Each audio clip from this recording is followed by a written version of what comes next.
dive into this super stream of Dark Souls for the second consecutive day now. Gonna be doing one of these longer ones. Hold on. Good.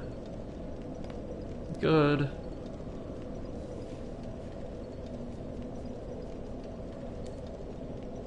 And...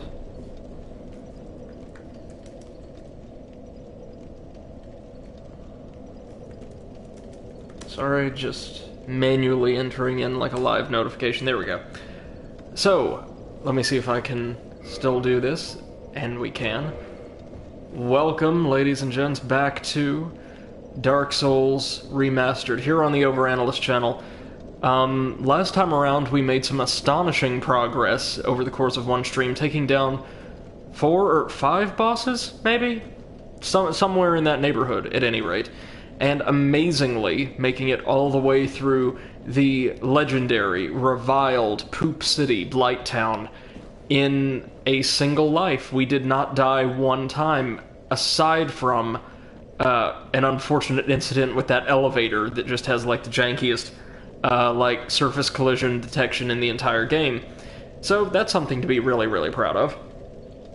We made it to the bottom of the giant like ravine, and when we left off we had come here, this nice little secret area, accessible through not one but 2 invisible walls behind kind of middling treasure inside one of those giant trees at the base of Poop City.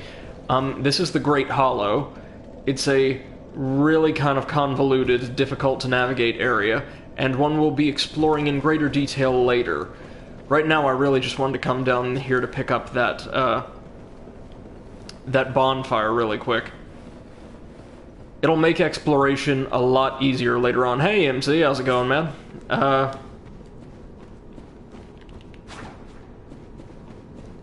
And we didn't have like the world's greatest or largest audience last night, and it happened to be like probably the most competence I've ever displayed in a given game on stream. This one's going to have, well, a lot of deaths because we're going to go up against some of the more challenging bosses in this series, including the hardest boss in the entire game. So I have a feeling if we get a big turnout for any Dark Souls stream, it's gonna be this one. MC says, had an excellent day today. Oh, I'm thrilled to hear that, man. What went on? Got a lot done? Got the achievement I was hunting in Hand of Fate too? How many runs did that take? Not too many once you figured out the best way to elicit, the Curse Bearer's appearance, right? Ooh. Damage doesn't really matter here as long as we don't die, because we're trying to get back to the bonfire we kindled in, like, the little storm drain. Right over here. Then we can proceed on to the giant nest at the base of the wall. MC says, about 3 runs, and yeah, knowing when it appears helps a lot. That's fantastic, man. Congratulations. But I did overall 20 runs for it, including, I guess, learning about that mechanic. I see. Well, yeah, congratulations. It sounds like you put a lot of work in, and how many achievements do you have left? Or how many that you, like, want to aim for do you have left?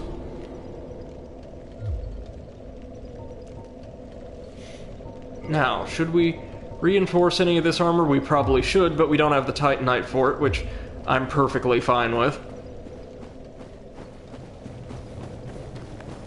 So let's go try to ring a bell.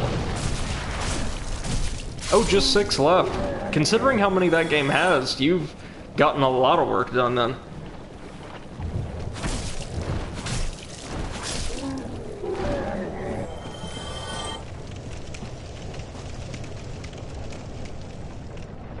We, rest assured, will not be coming back to Poop City until we unlock the fast travel mechanic. Oh, and trust me, unfortunately, we're going to be heading back here way, way more often than we would care to. It'll never take this long again, though, however. Okay, so we've got, like, the Boulder Gang squad. But really... Yikes. We don't have to worry about them too much, seeing as we can run straight into the boss's stronghold. And they have precious little hope of catching us. MC says... Oh, hold on. Well, one of them is going to catch us. Yikes. That's right, they can just get right around your guard. There we go. Now these guys are way more dangerous than the club variant, if only because they can circumvent your guard. There's only maybe like 4 or 5 of them in the game total, though, so, you know, not too bad. There's a trade-off.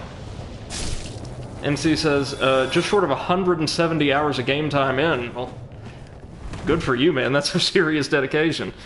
Also kind of sad to not have a bigger audience for this game. You're great at commenting on it. Well, thank you very much. I appreciate the praise. I like to think I can do a better job at discussing a game like this. Not just because I'm familiar with it, but because there's a bit more lore and mechanics to really spend our time jawing about. Don't get me wrong, the platformers are great. It's that they just get a little redundant over time. So, again, 3 guesses as to what our boss is going to be here. Now, these are technically enemies, burdened with eggs, but they're, like, entirely caught up in worship of something.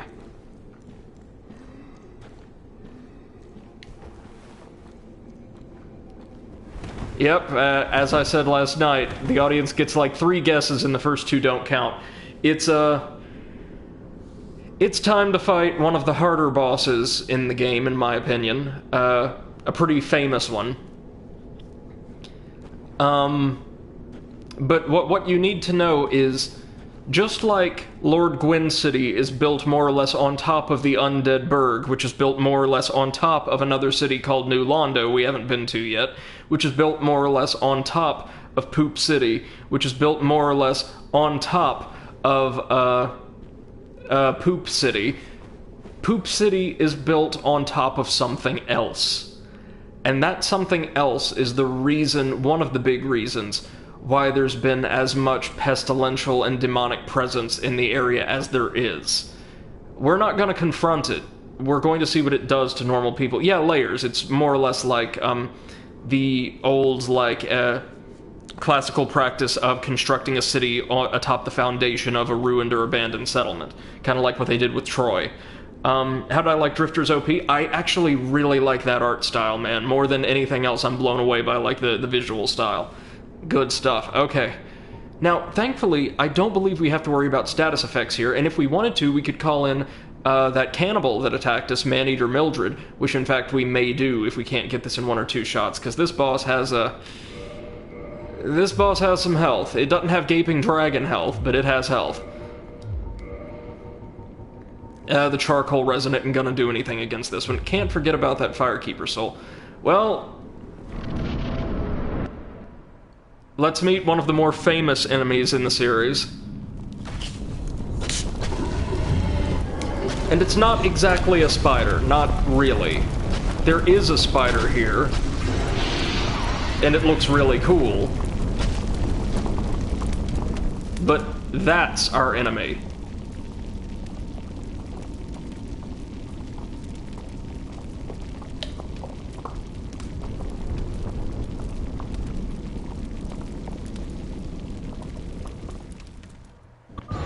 Technically a witch.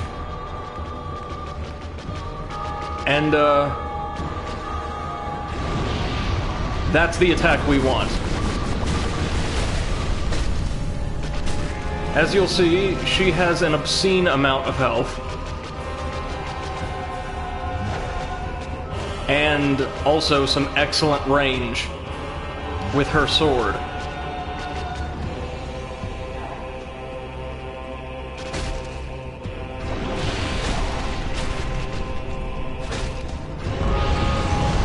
Oh yeah, and it can do that.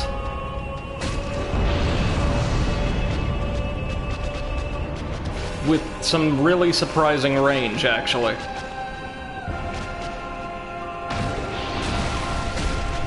As a general rule, you want the spider, or I find... Jesus Christ! That can happen. That's, yeah. As I was saying, as a general rule, well, really, this is at the point where you'd want something, anything other than a standard sword, but, well, we've got what we've got. I'll give that one more try, hollowed and all. And what we want, broadly, is for the spider to be attacking us instead of Quelaag. She's got obscene range and, like, a fire buff to all her attacks. And as long as, like, you're aware of what its different, like, telegraphs correspond to, the spider isn't as dangerous, believe it or not, despite what we've just seen.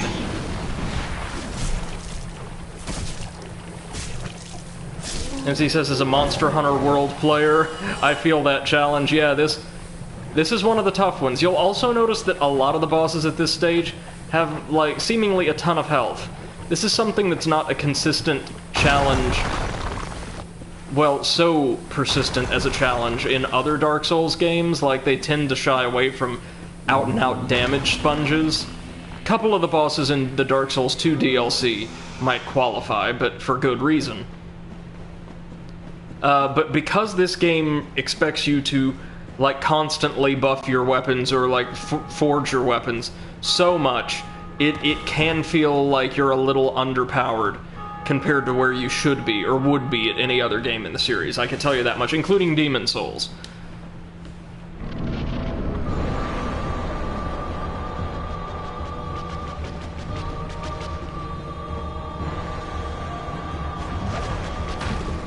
So she's wielding a sword that I believe we can get later on in the game. It's called the Chaos Blade, and it is insanely powerful. So we really want to get our souls and stay away from all the damn magma that it's going to be spewing all over the place. Like that. Like that! The hell? Oh, Jesus Christ, so all those souls are gone.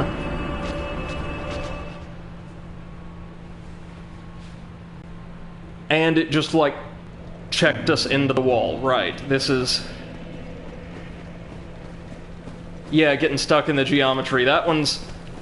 The first one was definitely my fault. The second one, I'm going to, like, contest was not.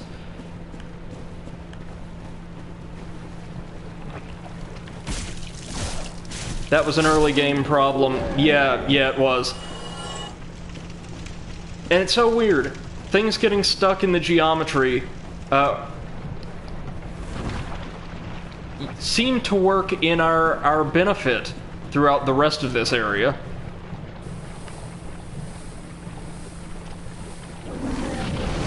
Ah.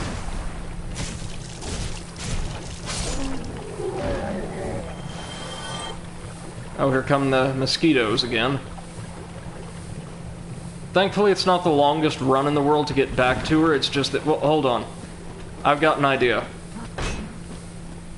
Christ, you got over here fast that time.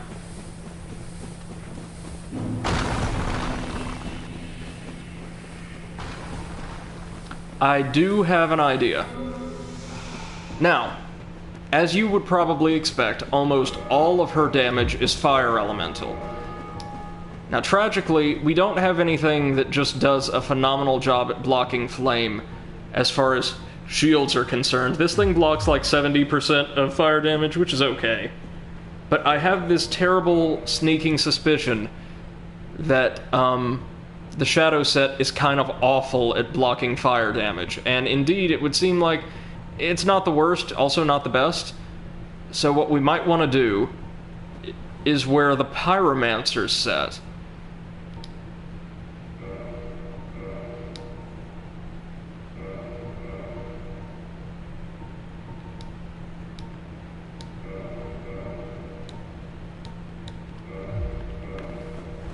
We can still fast roll. Now, of course, she still can deal physical damage, quite a lot of it with that sword, and we're going to be more vulnerable, I think, than even with the Shadow set, but like to see her try to burn us alive quite so easily.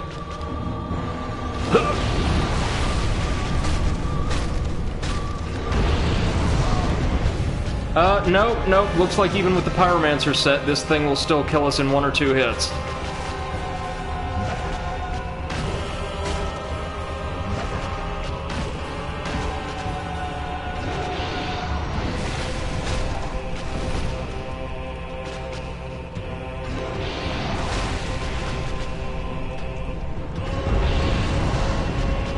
Seriously, the range on that AoE is insane.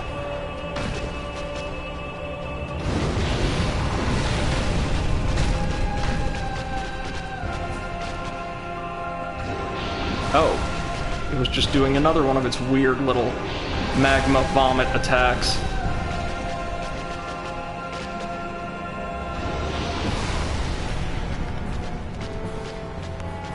So, as I understand it, she is controlling that thing. Barely. The problem is she and her mount, she and her other half, I guess, really excel at zone denial. These magma pools stick around for a good long while. Oh god. No, no.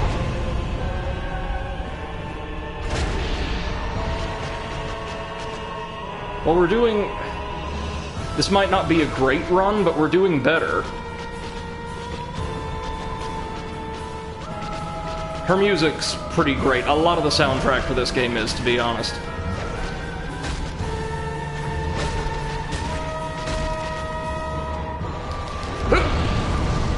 Yeah. She's rearing up for a stab that will impale us, I'm pretty sure.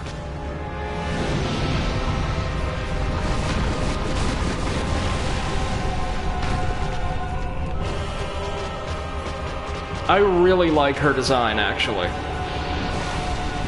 Like, that spider looks just recognizable enough to, like, call to mind, well, the standard little beastie it's based off of, but also really clearly evokes, like, themes of demonic or distorted imagery.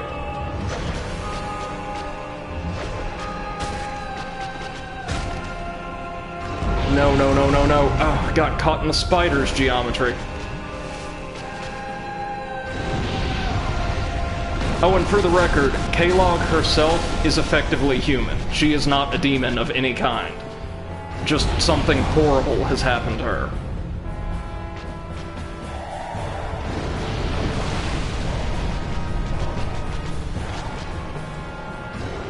And we're going to learn in due time, like very soon, or as soon as I manage to get this fight over and done with, she actually isn't a villainous character, just the opposite. She's totally altruistic.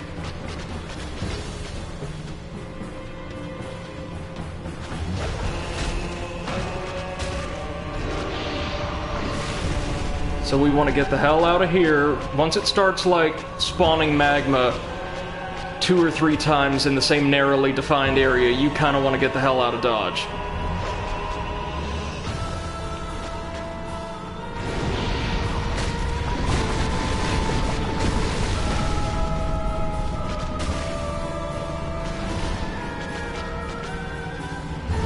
One, 2, we coming in for a stab? Yes, ma'am.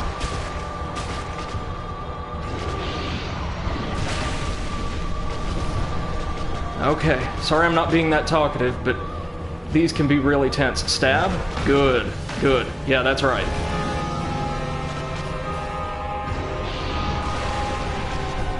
So as you would imagine, her attacks with the sword are insanely powerful, but, like, as a trade-off, are kind of tough to land at close range.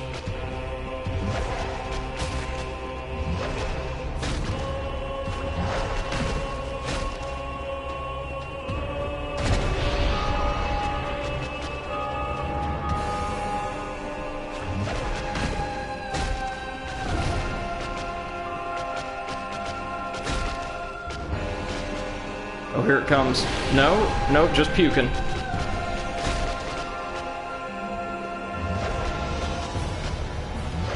Whew. Yes. She's gearing up for a stab. We can punish that. So the great thing about this boss is, despite its phenomenal power, it gives you opportunities to punish it after just about every single maneuver. Like so! Yes. Yes, yes, yes, yes, yes. That's what I'm talking about. And we got her soul, which we can use, of course, to construct the Chaos Blade later. And some humanity. Whew. Third try, maybe? Somewhere around there? Not bad for just Quelaag with a rapier. MC says, speaking of fire, Conquer had a fire boss, a living boiler peeing on its minion, dropping water on him in the context, sensitive bricks in the boiler balls. Quite a different use of the fire boss. I think I've seen that one before, actually. I know because I spent time a couple years back watching footage of particularly the Conquer bosses from like some random guy's playthrough. Because I thought that for platformer bosses, especially for that time, a lot of them, not so much in terms of the ridiculous and kind of sophomoric story context, but mechanically, were actually really unique and forced the player to utilize unique, like maybe level-centric mechanics or something like that, in interesting or diverse ways. Yeah, so that sounds familiar. It does. And alternate boss fight, Giant Frog eats the spider. Well, you ain't seen Dark Souls 2 yet. There actually is a giant frog boss, and while it's easy, it is cool as all hell. So yeah, that was Quelaag, the Chaos Witch. Notice that despite being called a witch, she didn't really seem to control any magic. That's largely because I believe she either can't or chose not to. See, and MC, this is for... Oh, and thank you very much for the GG. For your information, as well as for anybody who didn't join us for the very beginning of our first stream, Lord Gwyn paired up with a bunch of different quote-unquote lords, right? Allies in his war against the Eternal Stone Dragons, who used different powers to, like, overthrow and destroy them. And, well, one of those lords, who would come to bear the soul of life, this great magical force from which, like, creation and vitality flow, was the Witch of Izalith, who commanded her family, principally her daughters, in the use of extremely potent pyromancies, flame-based magic. And when the first flame that Lord Gwyn built his entire age around, right? The Age of Fire, this great source of stability and continuity that was used to overthrow the dragons. When the first flame began to fade, naturally, which is what kind of kicked all this off. I do need to be clear, I know I'm, like, advocating really hard for a negative view of Gwyn and the Age of Fire and all that, but to give the devil his due, it's made quite clear that things were nowhere near this bad originally, and that for the most part, the Age of Fire, as long as the fire lasted, was sort of a golden, very stable age for Gwyn and the gods, and even for the humans that allied themselves with them. Not so for dragons and other magical creatures, or magical people, but still. Things just got worse and worse and worse as the fire faded. And despite all of this decay, all of this erosion, Gwyn and the lords, well, the ones that are left, still insist that, like, sacrificing whatever is necessary to get just a little bit more time out of the flames worth it. So how does all this tie in? Well, the Witch of Izalith, sort of the founder of, like, the pyromancy school of magic, or sort of the founder of pyromantic magic, decided to use her and her family's abilities to craft a surrogate flame, something purely artificial, not natural in the least, that could sustain the Age of Fire in and of itself, and they used the power of the light soul, or the life soul, to do this. And, well, throughout the game, particularly as we go deep into the earth, we're going to encounter the end results of the witch's false flame, a thing of pure creation, a massive locus of life that is completely and totally uncontrollable and creates without purpose and without benevolence. But first, time to ring that bell.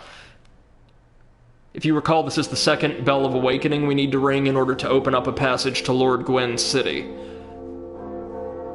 MC says, fascinating? Oh yeah. Yeah, we're going to see exactly what happened to, MC says, honestly, that sounds a bit like the plot of Hand of Fate 2. Kind of. The overall plot here is based largely around, well, the conflict as it's presented. And keep in mind, the game deliberately keeps a lot of the lore vague, so people can theorize and theory craft as they wish. But the way I read it, and quite a few people do read it, is that it's Lord Gwyn and his family and his people attempting to make sacrifices for a thoroughly imperfect, inherently costly paradigm, the world as it is right now, despite all of the horrible things that have happened as the fire faded, to maintain that known quantity, instead of going for something that's totally unknown and embracing the forthcoming Age of Dark, which, again, we get mixed signals about throughout the series. The idea seems to be the dark brings with it potential. It could be a great time for everyone if you learn to use the power of darkness properly and not avariciously, or it could be even worse than this if it's misused. Right. So you want to see what that great flame did to people, what it did to the world, what the Witch of Izalith, totally unknowingly, right? It's made clear that, like, in every reading of the lore I've seen, the witch, in particular, was far and away the most benevolent of Gwyn's lieutenants. Well, this is what she unintentionally did. Hold on. It's one of these.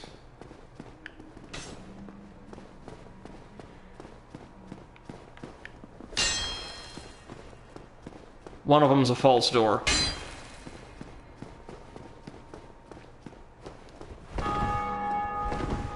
If only I could find it. Or maybe it's not right here. Hold on.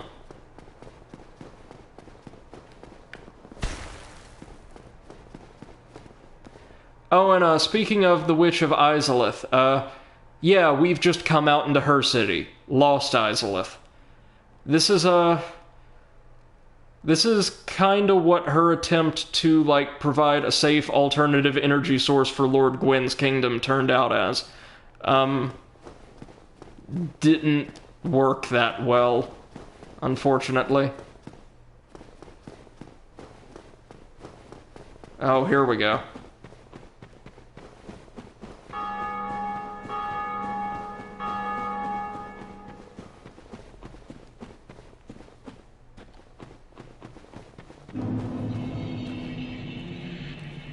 So, you know all those demons we've been fighting, like the Taurus demon, the Asylum demon, Capra demon, and so on?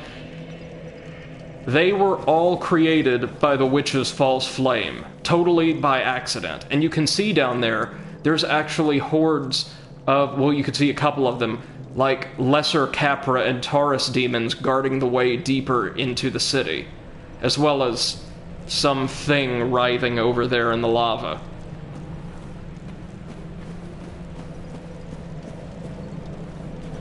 Something horrible happened here completely by chance. So we can get 2 levels out of this. I'ma go 1 vitality and probably 1 dexterity.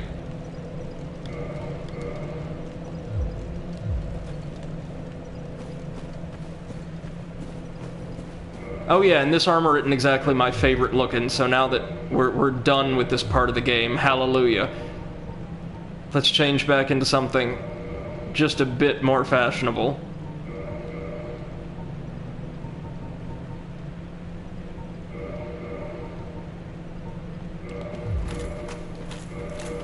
Oh, we also don't need the Morning Star anymore.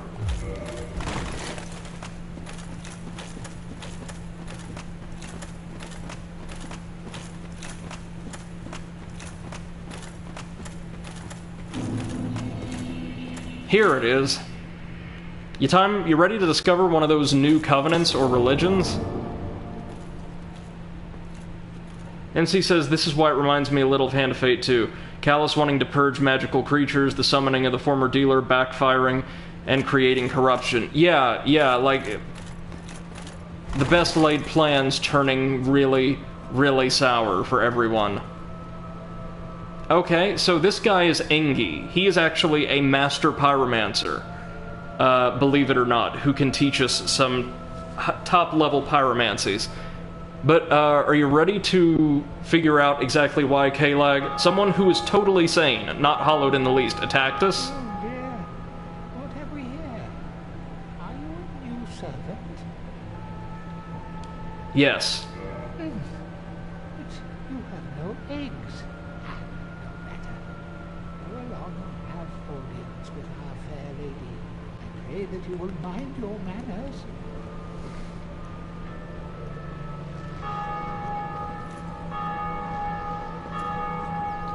Time to meet another one of the beings that effectively serve as deities in this world. The master of a new covenant.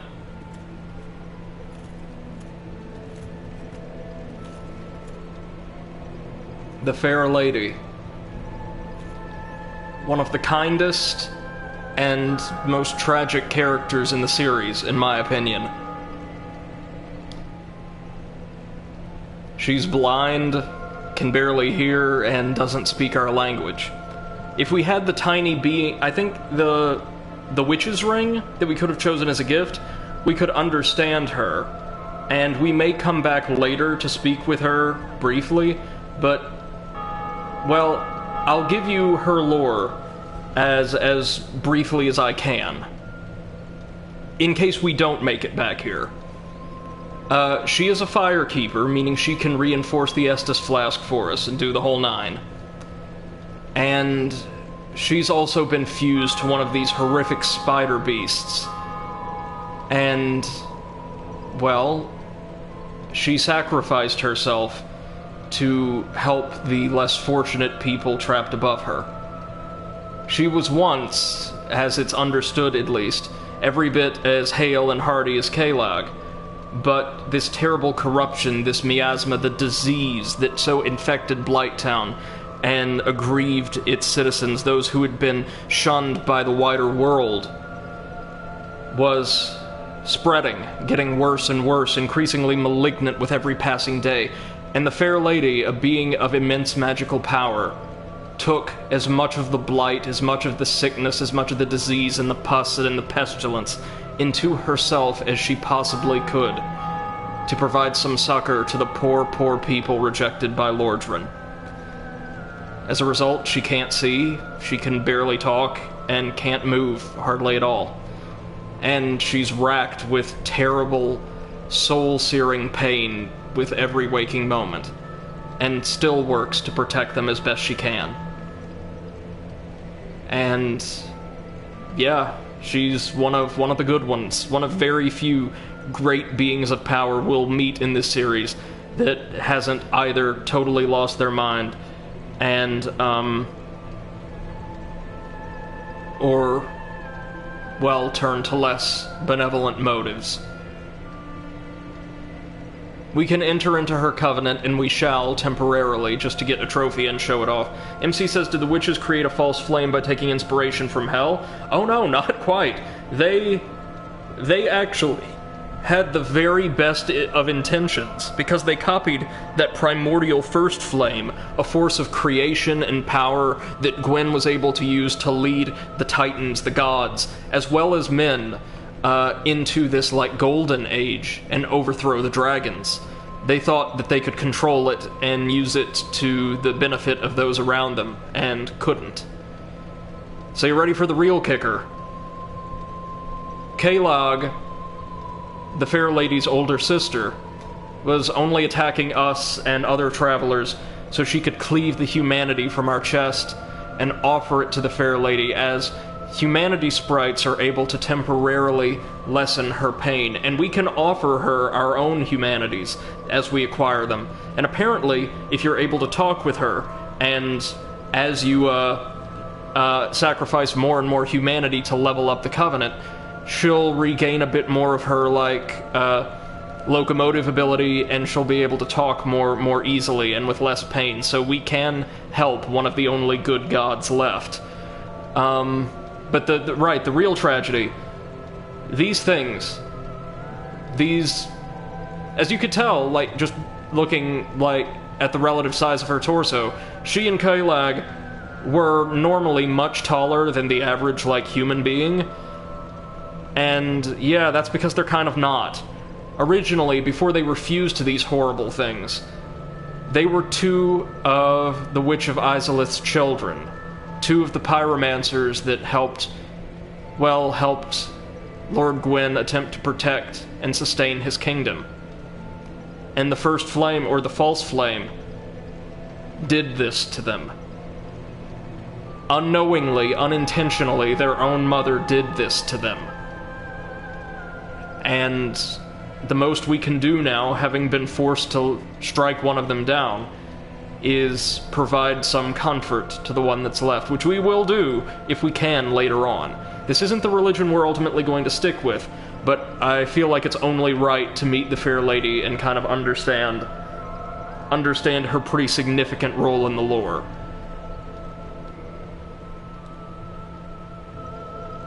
MC says, do we ever meet the mother? Yes, we do.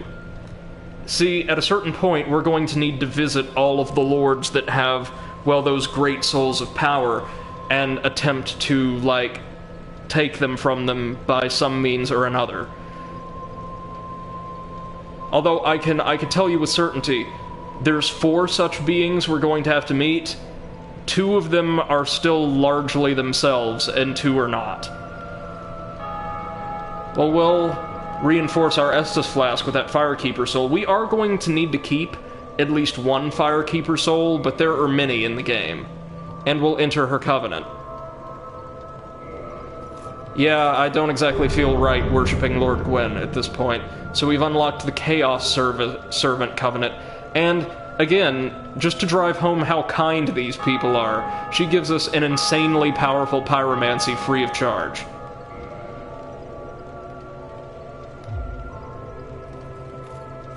Her covenant is also the only one in the entire game that offers a direct gameplay benefit not related to gear or anything like that. If we offer her enough humanity, she and Engi will open up this passage back here that will give us essentially a shortcut to her mother's throne. What a powerful image, though, right? Down here, like basically in the bowels of hell, lies one of the kindest creatures in the world. Are you prepared to dedicate yourself to our fair lady? Then I will make available whatever you require. So Engi and the other worshippers here willingly took these, like, massive, burdensome eggs onto themselves. From her, you can see, like, sort of the pods torn asunder around her to relieve some of her suffering. Those are like pure blight, basically. There is no time for idle chat. Think only of our fair lady and what she may need. Her theme is beautiful as well. I don't think it plays anywhere else. There is nothing to accept.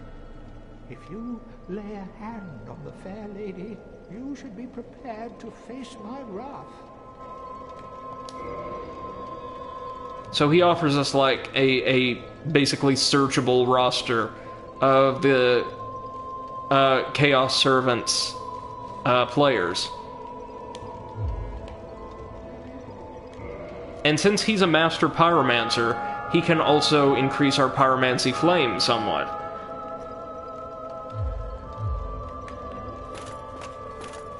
All in all, good people in a terrible part of the world. MC says, I love so much tragic characters in Dark Souls story. Yeah, definitely.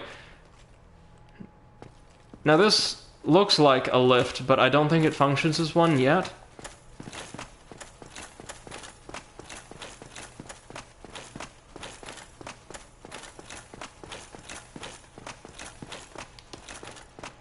Well, I tend to like quote-unquote tragic or long-suffering characters and their, like, character development if and only if there's something I, as a player with agency, can do to help, you know what I mean? Just makes you feel a bit more impactful. And there's something we can do to help her, and later on we can meet at least one other character we can help out of a pretty bad headspace by, well, serving them.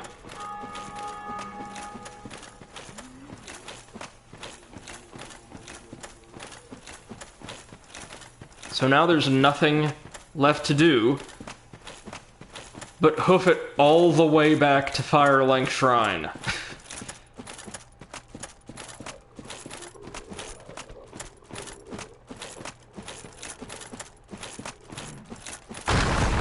Nice try.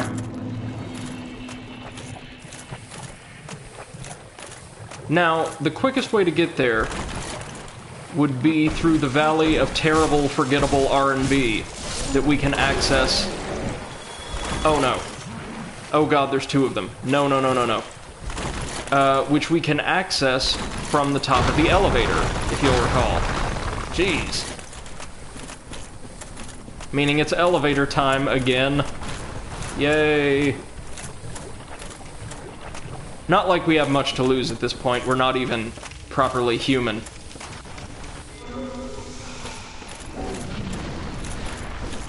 MC says, very true. Tragedy without a way to take a little bit of the pain away or push to the edge is not very interesting. Agreed.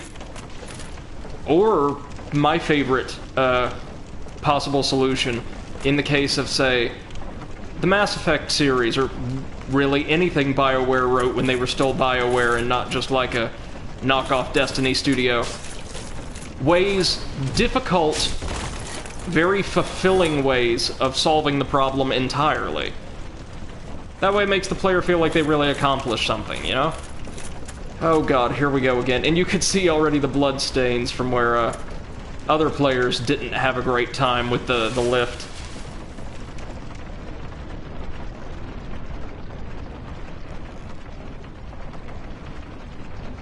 Okay. And... yeah!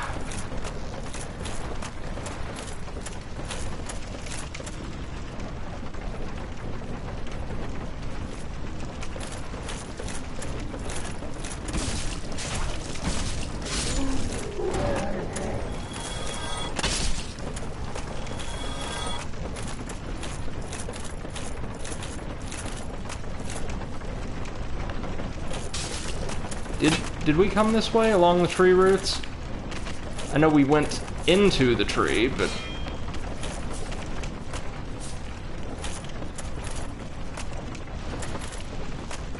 oh, that one's actually being clever. Come on. Come on. Do I still have my throwing knives equipped? No. Pity. Really?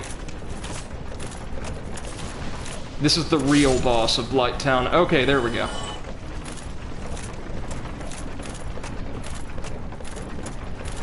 Have we been over here? I don't know that we have. We have not. Hello, new treasure.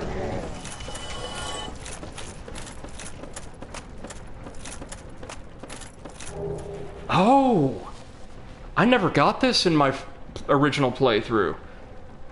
The Crimson set, and a special sorcery catalyst, basically a staff.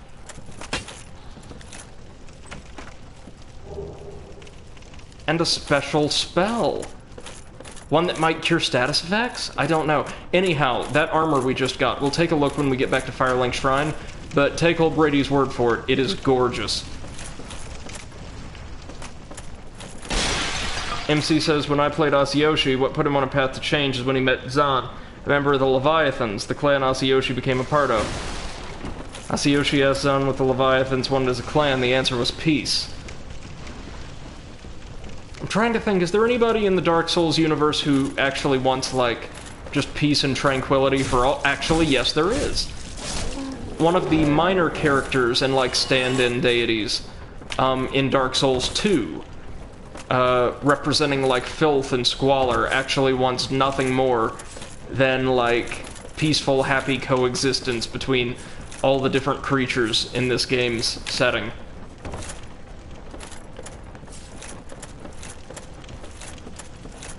It's one of those deadly flow skeetos.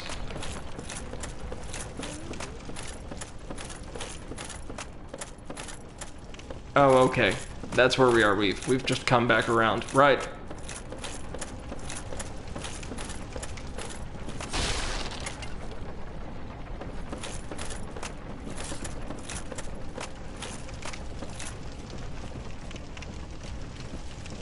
The mosquitoes try so hard. You gotta respect that hustle.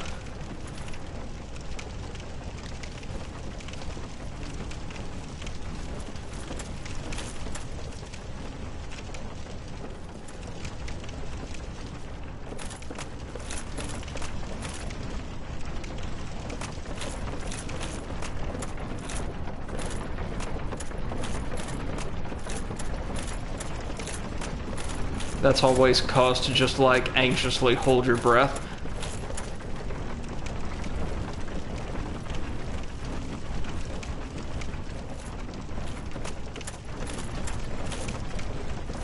MC says, peace comes in many forms. His clan's not really about caring about what happens outside their domain, so tranquility through detachment. Oh, well, in that case, there's, I think, plenty of characters in this series that would share such a sentiment. Just being left the hell alone. Oh, shouldn't have done that. There we go.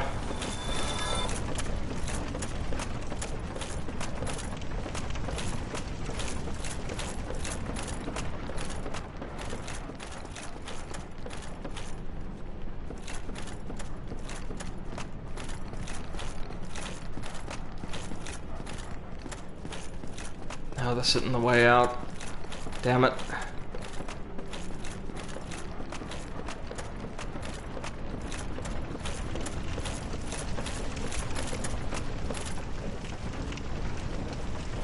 Wait, is it a bit further up? Let's hope and pray so.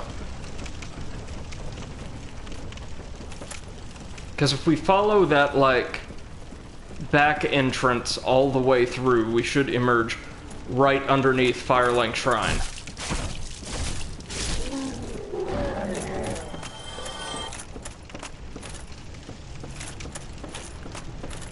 MC says his clan was amongst the strongest and would F up anyone violating rules of the gods. I see.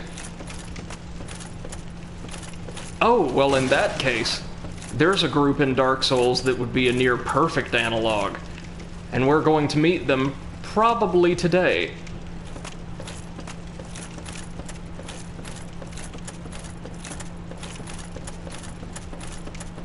Yes, yes, okay, this is definitely where we want to be. We're gonna have to square up with a few more shit barbarians, and then we'll be ready to head on back to the shrine and recoup.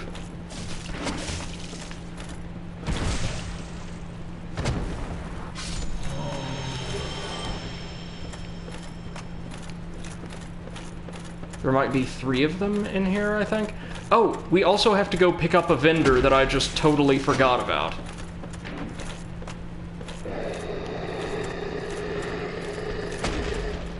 What?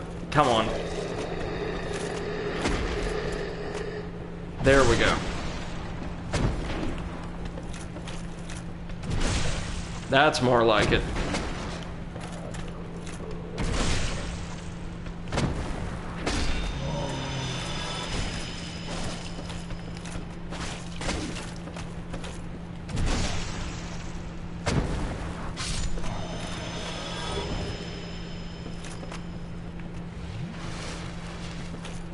I don't believe we will ever have use for that dung, but it'll serve as a nice souvenir of our time in Lordran's most pleasant settlement.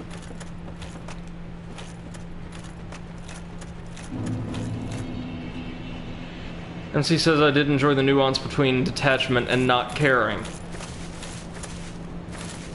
Yeah, I can see how that would be an interesting concept or dichotomy to explore. There's a fine line between the two. Agreed. Agreed. Now, the poor guy we just left behind was actually in the lower Undead Burg, not far from where the Capra Demon is. This is New Londo. One of Lord Gwyn's lieutenants, well, technically the bearers of those really powerful souls, is down here. But we don't want to mess with that right now. Not at all. But there is someone we can talk to who will be pretty helpful. Our second blacksmith. This is only you. You haven't lost your head. And more importantly, you're free. How on earth? Well, I shouldn't lie. Ricky will fill up. I was once an established smith. Look at me now. Can you believe it?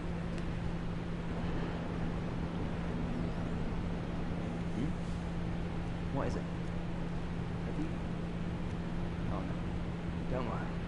No intention of escape. It's safe here. Can't bear the thought of going hollow out there. Although, I must admit, not much to occupy myself.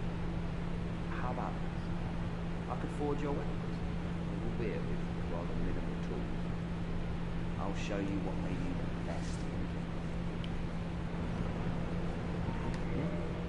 What is it? There's nothing to talk about. We're both cursed. I'm dead. But what's there really to know? Okay. So, yeah, this guy is a sorcerer and also amateur blacksmith. He's going to specialize, unsurprisingly, in upgrading weapons to deal enhanced magic damage, or can also place various other enchantments on them. Don't need his services quite yet, but he sells a couple very rudimentary spells, and also the most basic staff for sorceries in the game. Smithing helps soothe my nerves. Don't let me wither away our liveliness. We'll meet him again once we have some appropriate embers to offer. Now, as I said, we want to stay way the hell away from New Londo for about as long as we can. We won't be back here for a while.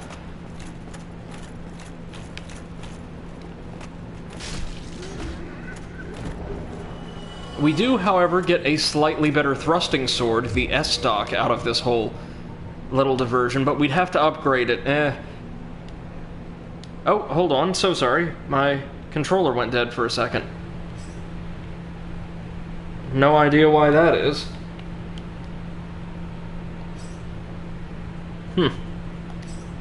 It's been happening sporadically. No idea why. It's perfectly charged. Alright, there we go, sorry about that. So the S-stock, in addition to being huge, also has as its strong attack an actual slice. Now, yes, we'll need to upgrade this one later, but man, look at it. Isn't that a beautiful piece of work?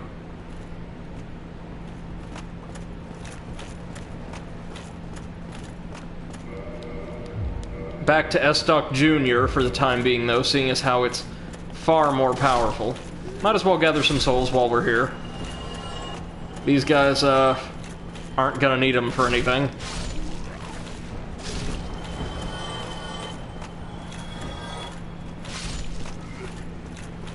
MC says not a good weapon in close quarters. Compared to the rapier, not necessarily, right? But it can be insanely powerful by virtue of its range alone. Keep in mind that thrust attack, like the rapiers, can also be used from behind a full guard.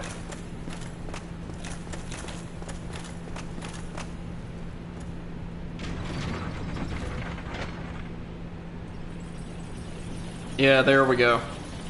This lift should take us back up to Firelink, finally.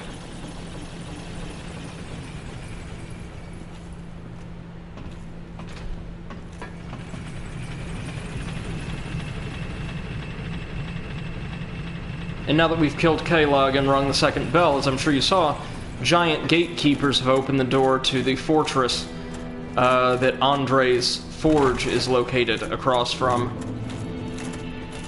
Now while we're here, got a couple little housekeeping items to take care of.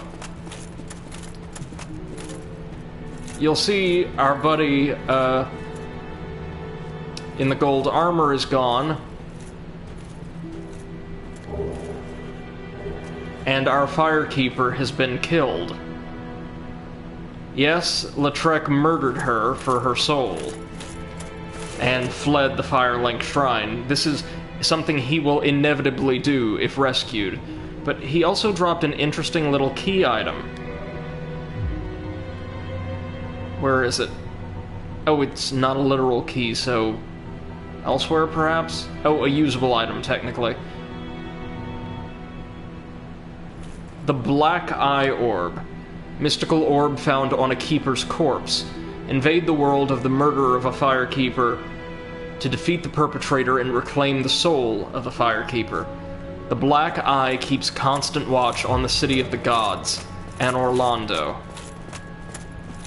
And since Anastasia, the firekeeper, is gone, so too is our bonfire here. This is not at all a good thing. We've lost a checkpoint temporarily. MC says not a fan of having Black Eye. Oh, we won't have too long, I assure you. And Asiyoshi ended up using 2 blades, a katana and a tanto. I think you can actually unlock a similar combination in the 3rd Dark Souls. That is incredible, I must say. But now we have a new problem. It's noisy, it snores, and its breath is lethal. This is no laughing matter, I tell you. Oh, right. So an ally and emissary of Lord Gwyn's has come to the shrine to recruit us for his cause. That's stench. And I was really beginning to like it here. Oh, maybe it's time I do something about it. Oh, maybe. Okay, so he seems to have some resolve. We'll come back shortly, but I do want to rescue that... Oh, I know. MC says for reference, those blades can be associated with seppuku. I'm aware of the Tanto especially, I believe. Or, well, technically a Wakasashi. But... you can see our buddy Domhnall from the depths has relocated right over there. We'll check in with him once we have a lot more money. Come on. 1, 2, we've got these guys down at this point.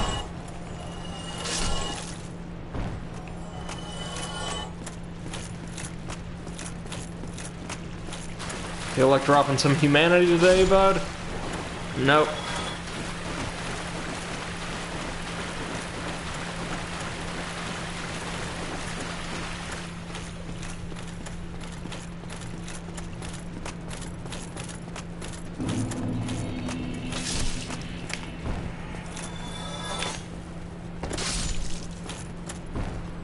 They try so hard.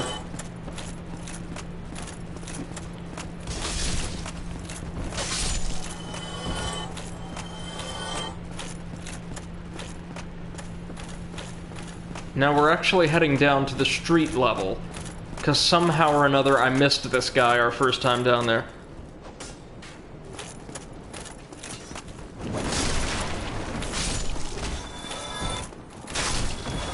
Down they go. Drop anything for us? Not this time.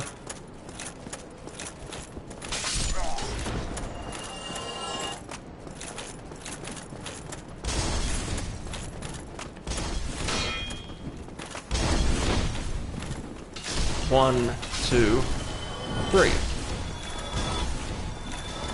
Nothing from any of you. Too bad. Oh, we're gonna have to deal with those damn dogs again, but...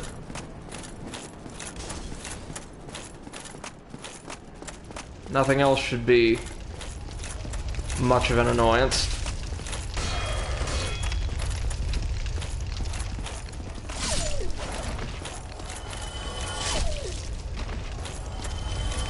Right. So dude's locked in one of these houses, if I recall.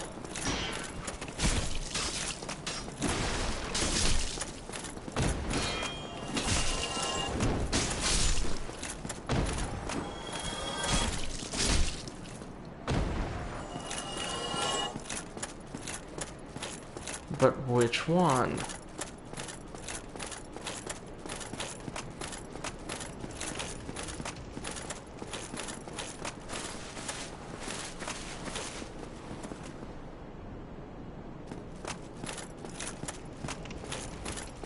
None of those, I assume.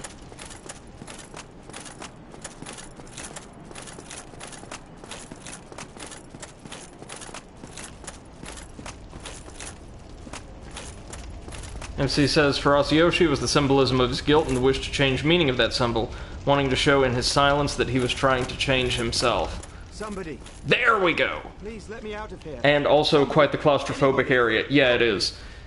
Unlock the door. It feels suitably tense, though. How did this ever happen? Oh, right, sorry. We actually need a special key for this. I think it was the residence key that, like, crazy undead merchant is selling up top. Have we been in here before?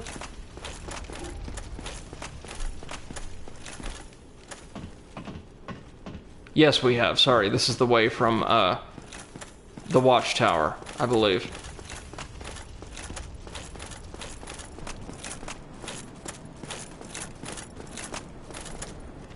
So back to the merchant.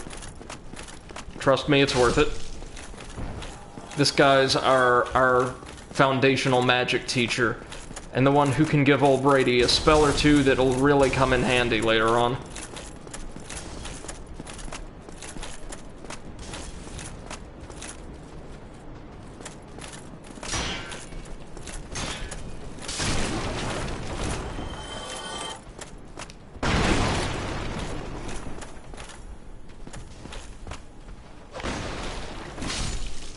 MC says, I always enjoy picking gear based on story and meaning in my role-playing games. Well, it depends on, like, how viable the plan is, or that would be for the particular game, but I tend to do the same, even, like, in video games. Even if it's really superficial, like in this case, I always want to wear matching armor. Okay. Where's that key? That's the one. Just 1,000 souls? That's more or less a bargain. And a repair box, allowing us to repair our own weapons and armor. It may be 3k souls, but we're definitely going out on a limb for that.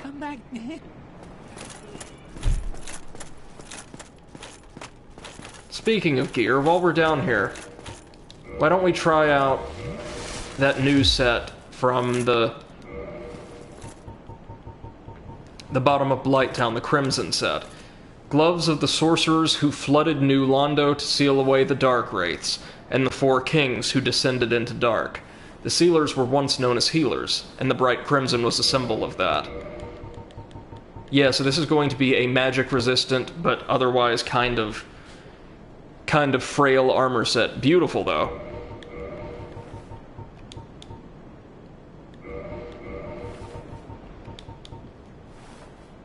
Mask of the sorcerers who flooded New Londo, It symbolizes their resolve to keep the seal shut forever, and their atonement for all who were sacrificed. But 2 of the 3 forsook New Londo upon tiring of their duty. We also got, like, a catalyst out of it.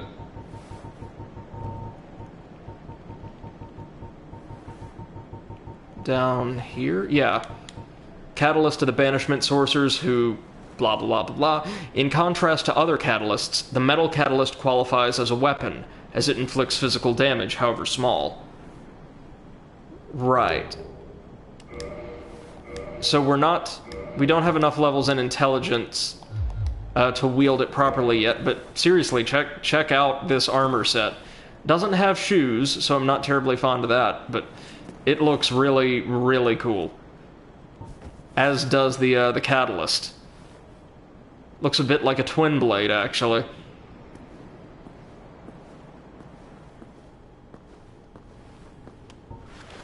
And it's super light, so that's always a plus.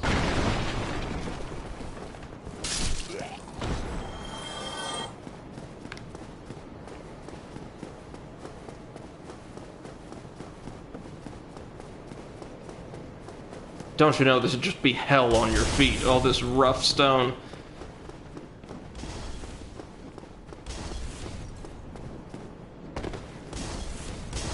MC says Red Inquisition coming through. Yeah, kind of. Well, they are priests, technically. Albeit very specialized ones. Looks kind of like a cross between an Inquisitor and a Plague Doctor, really. Maybe with, like, some influences from, like, a stereotypical druid or something, maybe? It's a really cool-looking armor set, at any rate, and I would love to see what it looked like. By default, or when it was new, rather.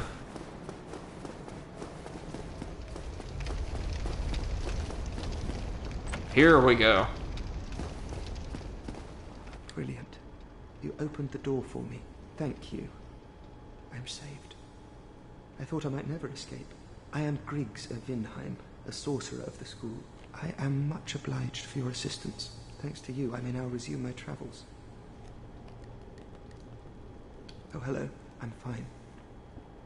I will rest a while, then return to Firelink Shrine. I have my sorcery. And I will be more cautious next time. Besides, I have an important task. So he's going to sell us, as I said, fundamental sorceries and magical gear at relatively fair prices. But first things first, we actually want to get to this corpse over here, because we get a full set of sorcerer's armor and the basic catalyst totally for free. There is absolutely no reason for us to buy one from any of the game's vendors. Well, even less now, because the 10 Banishment Catalyst is, as far as I'm aware, just a straight upgrade.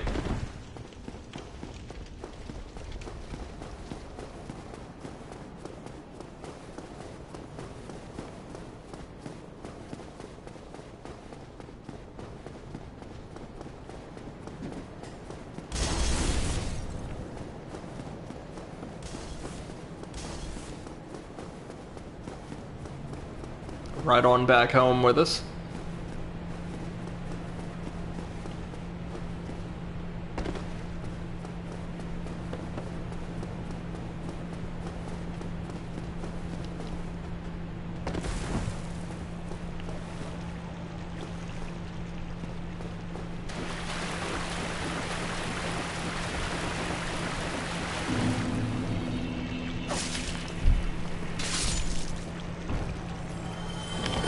Ooh, geez, the range on those leaps, they are no joke, man.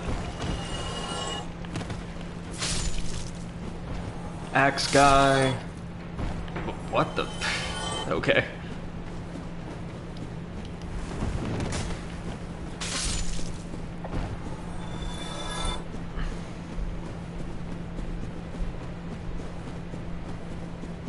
And here's our new buddy. Oh, hello.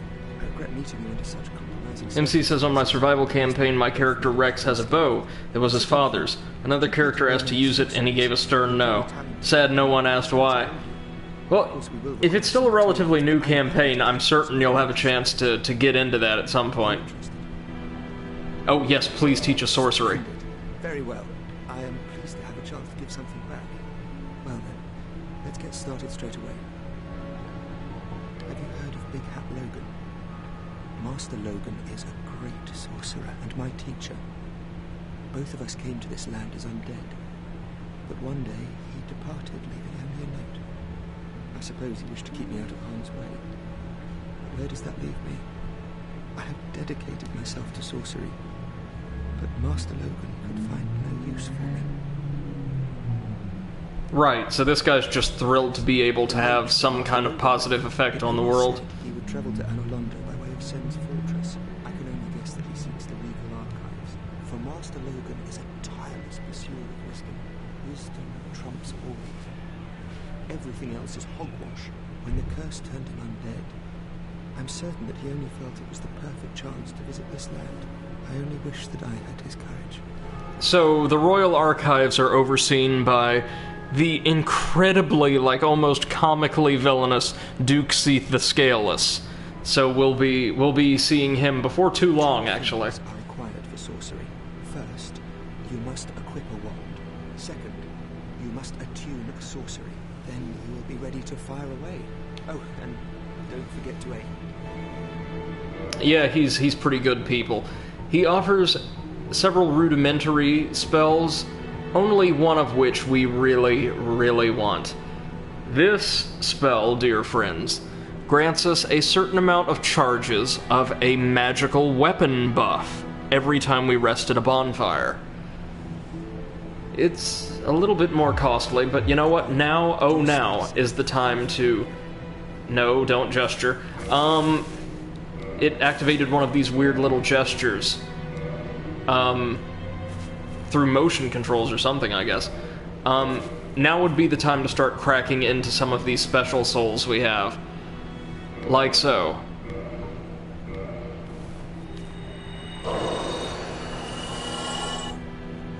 Almost enough for a level. Well, no, this'll do. Nice. We'll buy magic weapon.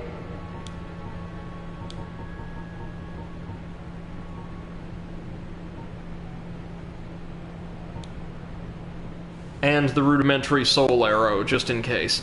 Elementary sorcery, fire a soul arrow. Soul arrows inflict magic damage, making them effective against iron armor, tough scales, and other physically resilient materials. Sure. All right. That'll do it. That should help you on your journey. May we meet again.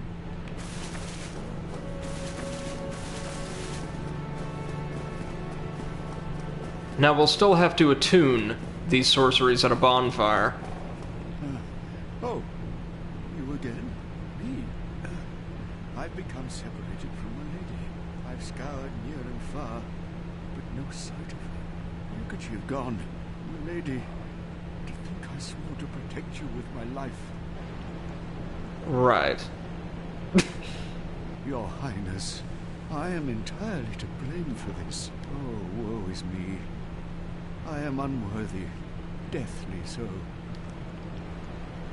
Okay. Oh, sometimes I lose myself. Now he's offering miracles again. Right. So it looks like Rhea and her guards have gone off without him. Ostensibly.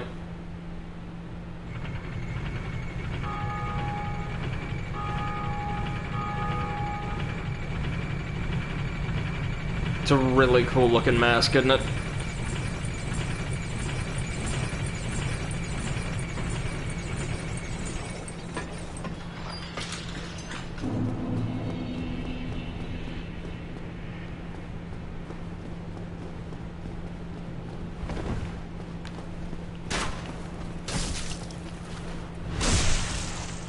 Let's take out our three friends once again.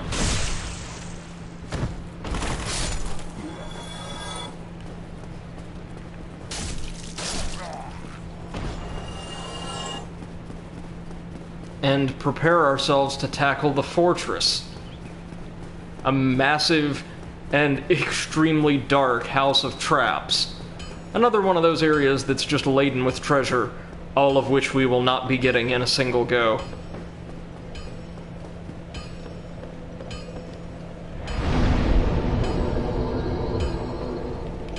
So,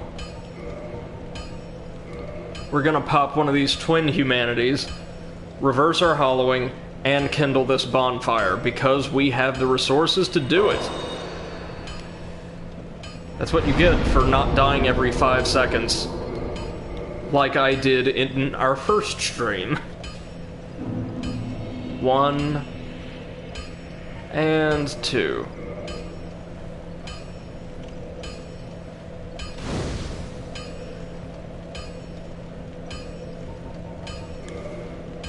Right now we only have 1 spell slot,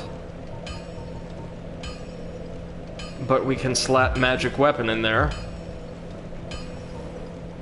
And, well, we don't have the stats necessary to equip the 10 banishment catalyst, but a standard sorcerer's catalyst will do the job just fine. Speaking of, why don't we take a look, oh yikes, at it. Sorcery catalyst used by sorcerers of the Venheim Dragon School. Equip a catalyst to use sorceries, attune sorceries from a scroll at a bonfire. Most sorceries have a limited number of uses. That's per rest now, not total. That'd be abominable if the latter were true. Well, hello. You seem to be doing all right. Need anything forged? Well, can we reinforce our super sword even further? Yes, we can. Rapier plus 7. And now Rapier plus 8. I'm taking one of the most boring weapons of the game and making it, like, unstoppable. Love that. Go get yourself, knight.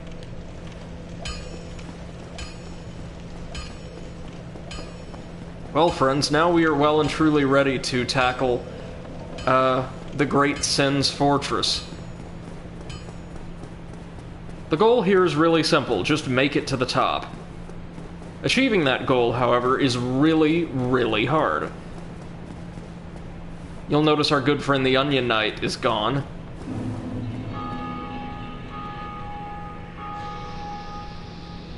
So the fortress is guarded by these Serpent Men. They come in two flavors, melee and ranged. This is the melee variety. Rather resilient guys, as you'd imagine. Drop quite a few souls, though. Oh, that's another player.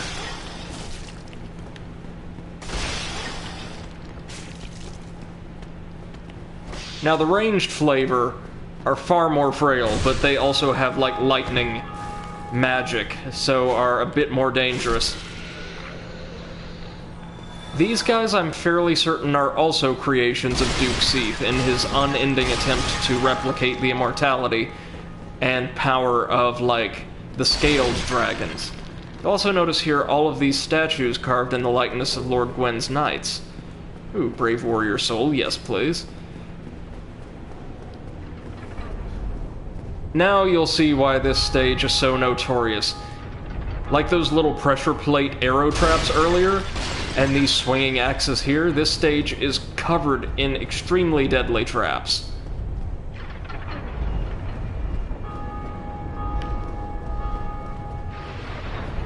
Oh, there's one of the ranged lizard men, or snake men.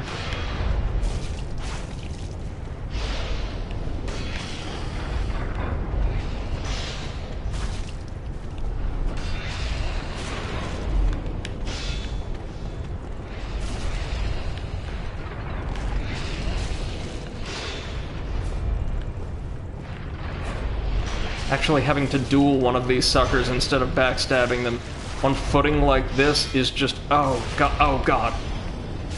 Nerve-wracking. Got him. Down you go. Now there are some Titanite demons down there, whom we don't really want to fight right now.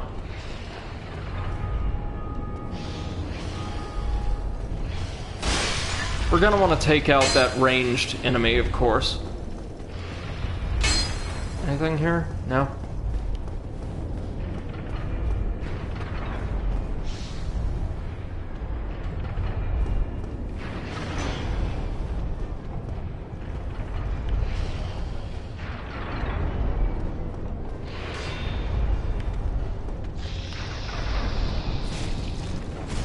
Now, fortunately, these guys don't do nearly so well in hand-to-hand combat, despite having, well, 3 times the swords.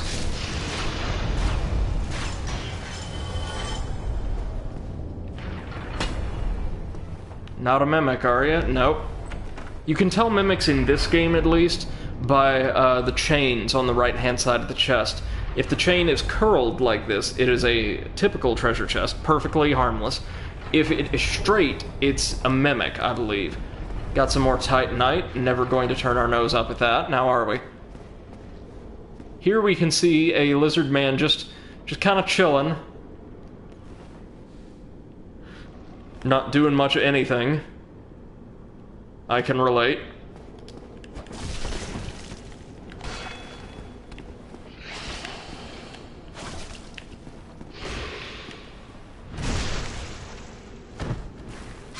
We're going to come back to this room in due time, but now just remember that wall he was laid up against, and the suspicious track leading right up to it. Oh. Oh yeah, it's rolling boulder time.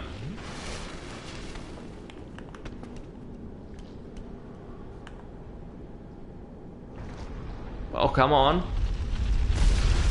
There we go.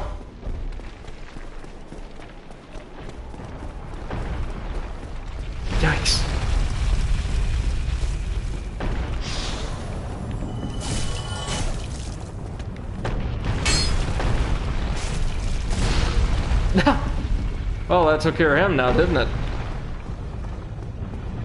Now this area. Are you a mimic? No.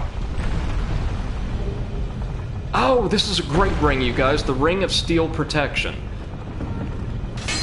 We'll take a look at it a little bit deeper in.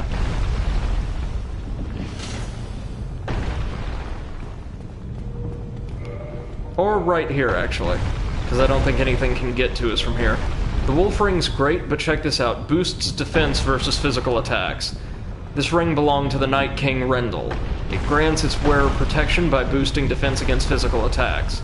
Of the many legends surrounding Night King Rendell, one of the more well-known speaks of his standing down a giant drake and slashing it to pieces. This is gonna be really good, actually. It increases our physical defense by, well, roughly a third of its current value. Yes, yeah, we're taking that. Poise can go straight to hell. That and Havel's Ring are, like, pretty reliable equipment for me.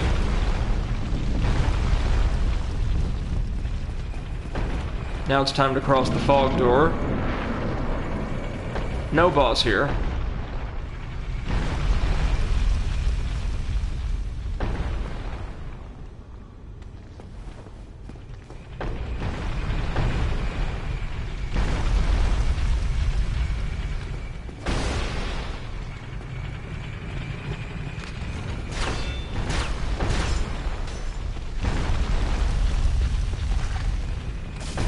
These arrow traps are everywhere.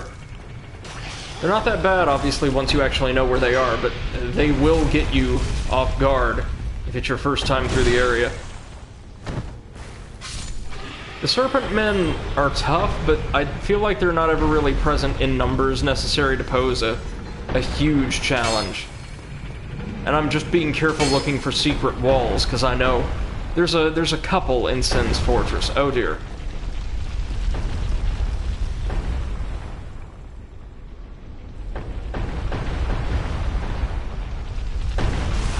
Oh, even running into a boulder when it's totally still will cause a ridiculous amount of damage. Good to know. Down. There we go. We're gonna have to hoof it. Because we could just barely make it to the Great Rock Launcher Room. Why is this a thing? Now here, we can use a lever to actually change the course of the boulders. Send them elsewhere. Like, for instance, off a cliff. MC says, reminds me of good old Tomb Raider. Kind of like a hardcore Dark Souls take on Tomb Raider, yeah.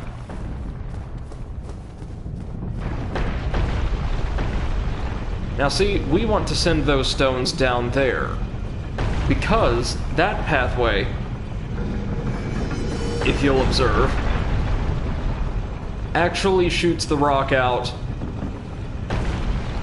yikes, onto the same pathway that,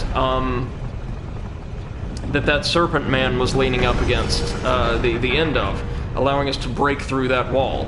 Now, however, we want to just shoot them off into space, so that the rocks no longer pose us a significant threat. Hold on, did I just hear an elevator?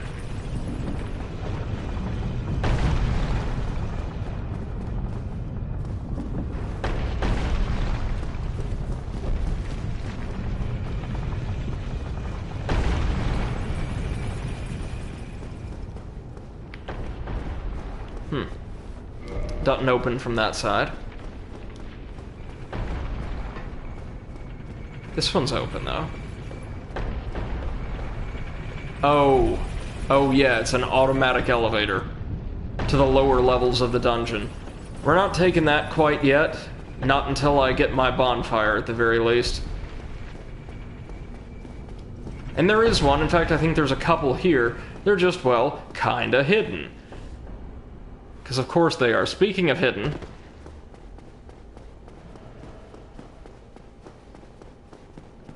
So you remember our buddy telling us about the famous sorcerer Big Hat Logan? Well, he found himself in a bit of a pickle. You seem quite lucid. A rare thing in these times. I am Logan. I'm a bit cooped up, as you can see. I have a bright idea. Suppose you set me free. I'm old and empty-handed, but I could repay you with knowledge and sorcery. This place is melting my mind. So he's like a master-level sorcery teacher, as this wise player says. We have to get really close to unlock him, and that makes me nervous. There we go. The master key will let him right out there. MCS, who left their mage in a cage? Well, this is what happens apparently when you try to visit the library in Lord Gwyn's kingdom. Thank you. I'm safe, and I'm not to resume my travels. But I must log a few things first, and I will do you a favor. I will return to Farthing Shrine.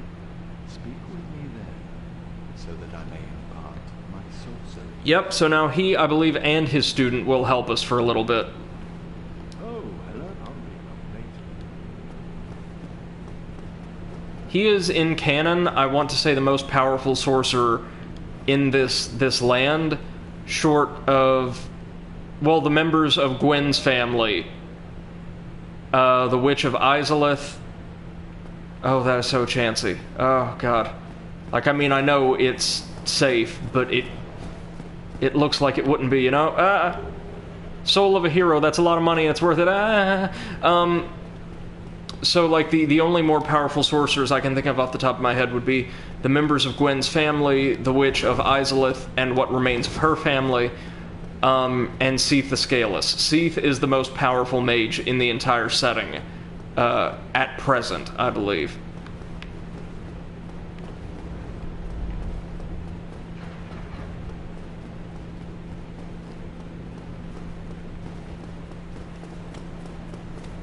And here we go, just right back around again.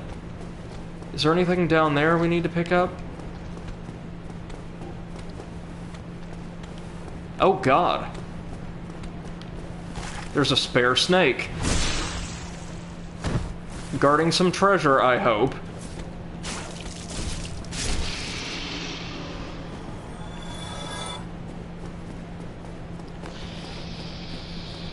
There's another supplemental snake.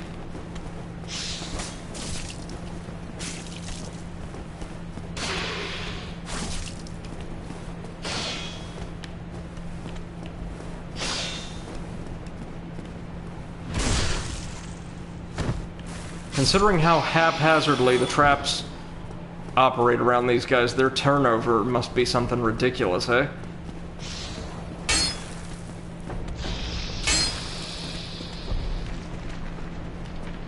Is there anything here? Anything at all? No? Okay. Just a couple spare snake men, I guess.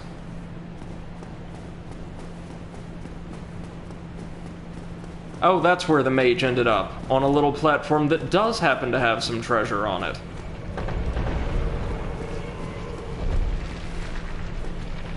Oh no, another player is invaded. Whatever are we to do?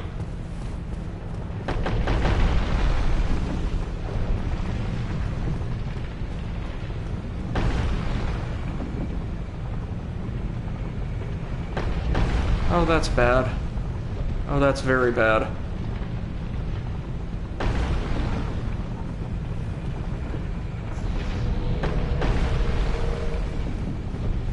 Oh, time to die, kids.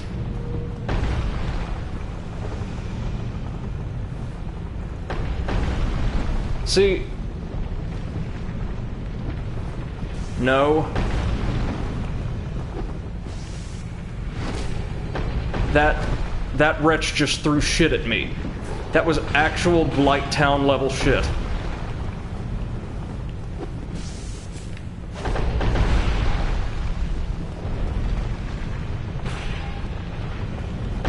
And they are, who lord, they are tanky.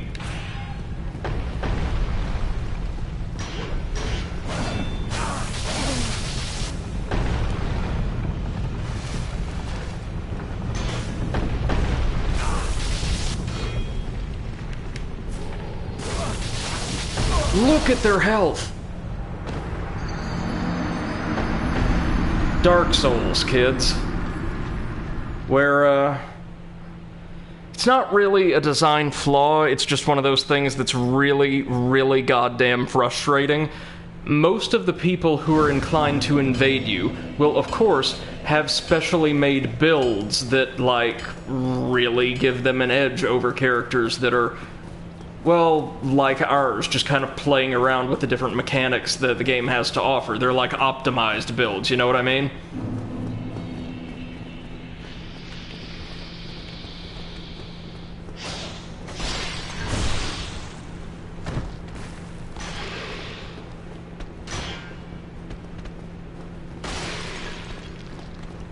Like, I'm partially inclined to say, in that case, there was the time we got invaded in Undead Burg, and that person just soundly outperformed me. But it looked like I was even fighting a bit better than that character was. And they just had, like, really, really optimized gear that allowed them to walk all over us. MC says PK is designed to PK, who would have thought? Yeah, true story. But that means, of course, we have to go through all the friggin' traps all over again. And again, unlike a lot of areas later in the series, you can't really do a boss or a checkpoint run here, because so many of the pathways are so narrow, and navigation is intended to be so unidirectional. You've got to get past enemy A to get to enemy B, and so on and so on. That's satisfying, though.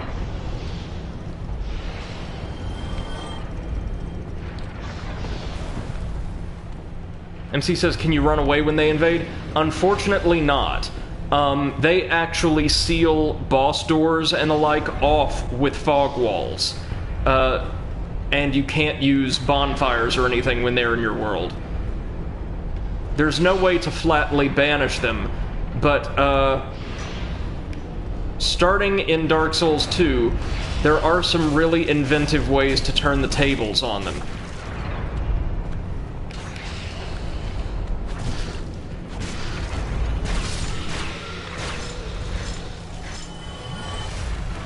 Once we hit Lord Gwyn's fortress city, I could tell you lot the story of what is easily my favorite Dark Souls PvP session of all time. One of the rare instances when I was able to completely and totally flabbergast. Hold on, making sure we're not about to get destroyed by stones. An invader rather, frustrating them to the point where they just, like, left my world voluntarily without killing me.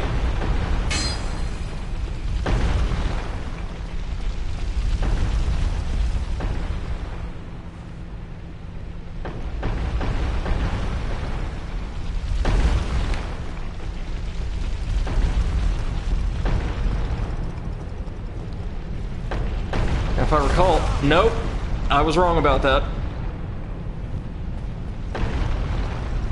For some reason, I thought I recalled, like, being able to hide in the very corners of stairwells and not be struck by the boulders, but, well, that was wrong. That was very, very wrong.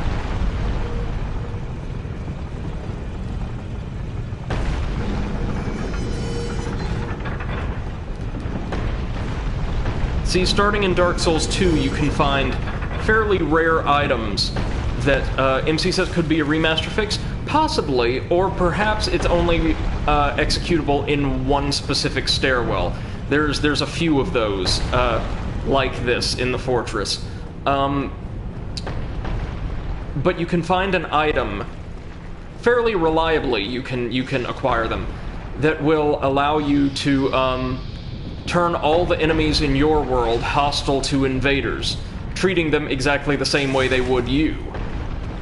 So here comes an invader, right, waltzing on through what are supposed to be enemies nominally on their side, and all of a sudden, like, these huge hulking knights and the like just turn on them. It's a beautiful effect to see, and downright terrifying when you're actually invading someone else. And yeah, good old Brady has tried a PvP build or two. Well, not a PvP build, but I've certainly tried PvP to the point where, in Dark Souls 2 at least, I was actually halfway decent. I didn't fight fair, of course, because why on earth would you? You're essentially playing as one of the bad guys. But I got decent. Nothing here? Okay.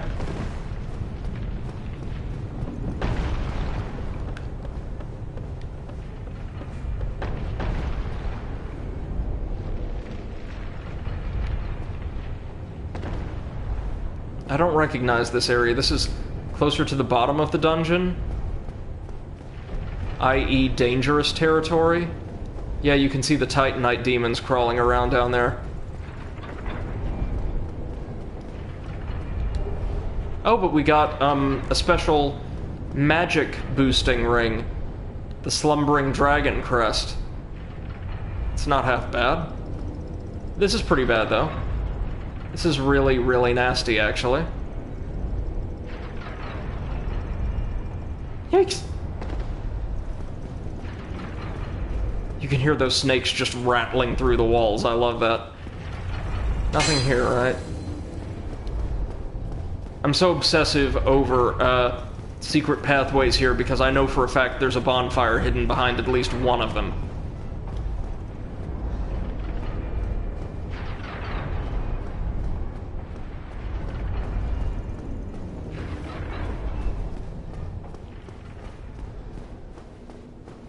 So somehow those rocks have come down and just, or one of them, totally destroyed this area, but it barely scratched the Serpent Man. You've got to admire that resilience.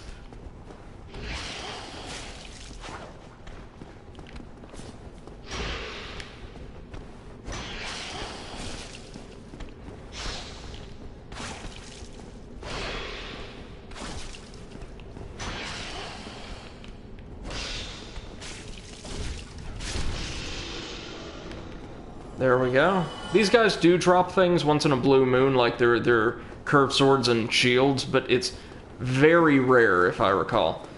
Speaking of very rare, we got some treasure we gotta collect from the platform our mage buddy got knocked onto last time around.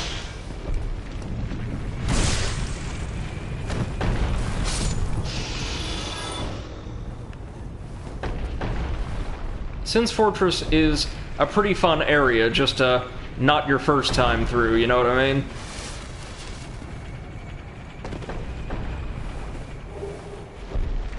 Oh, yeah, there we got a pretty cool curved sword, the Showdown, that can actually be used to circumvent opponents' guards with its strong attack. Oh, no, you don't. Oh, no, you don't. I'm out of here. Cheese it. Great thing about this Crimson Armor, in addition to looking cool as hell, it gets us in and out of trouble really quickly. MC says gotta snake your way through. First off, good one. Second off, so true. So true. Oh, they're still on us.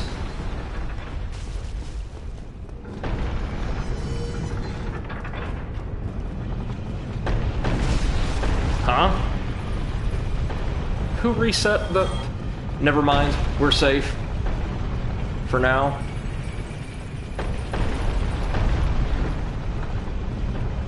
That rock actually helped us out big time this time around. Be wary of trap, I would say.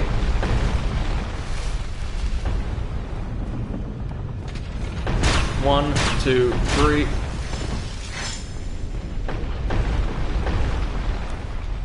Praise the sun. Ah, got a little window. Haha. No secrets, though, right? No.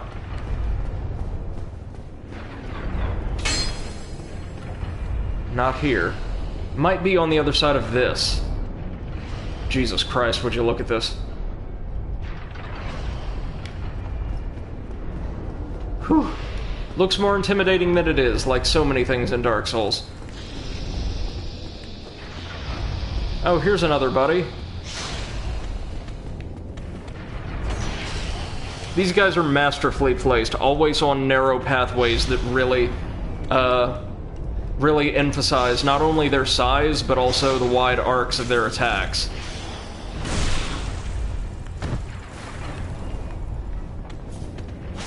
You can always count on me to find a way to cheese anything, though.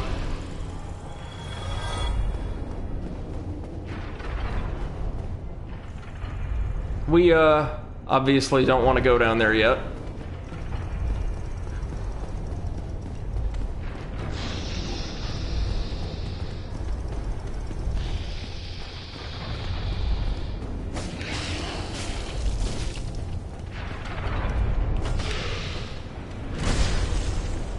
Oh, now the mage wants in.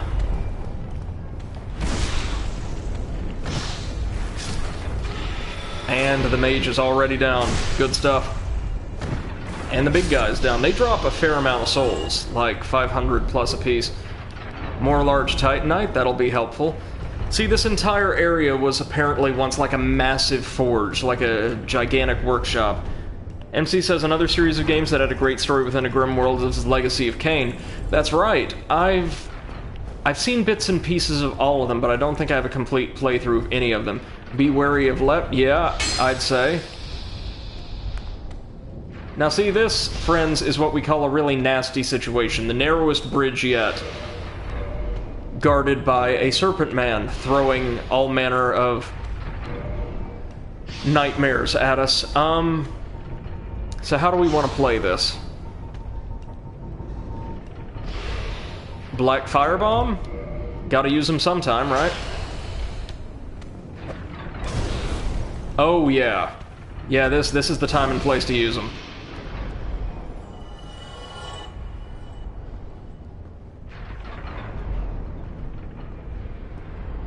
For the record, folks, we are almost home free. We're not out of the fortress, but we're almost past all of the traps.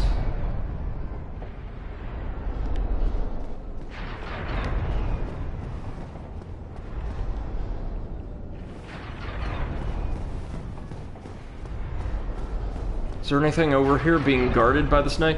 MC says magic missile. Yeah, if we could use our soul arrow, it would be like the perfect option for dealing with these guys. But unfortunately, if we'll open our stats menu, you'll see that attunement stat that I've not said anything about thus far. Depending on how high that is, I think this is the only thing attunement affects.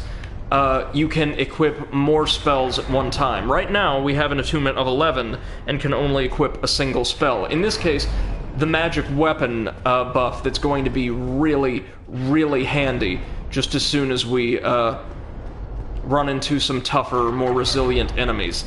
Like we're about to, just out here. Welcome back to the world of light. Also, welcome to giant guardsmen with gigantic grenades.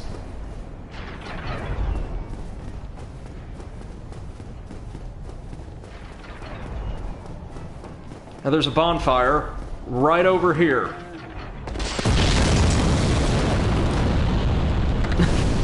As you can tell by that sound, it's a very good thing we weren't present for that.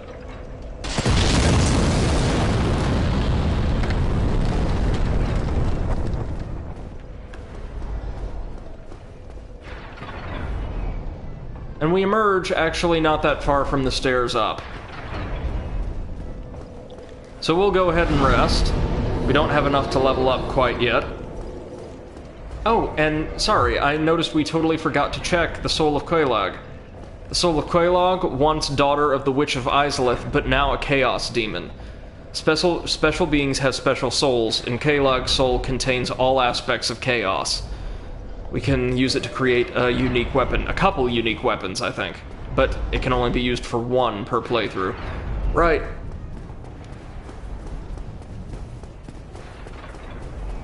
Giant time.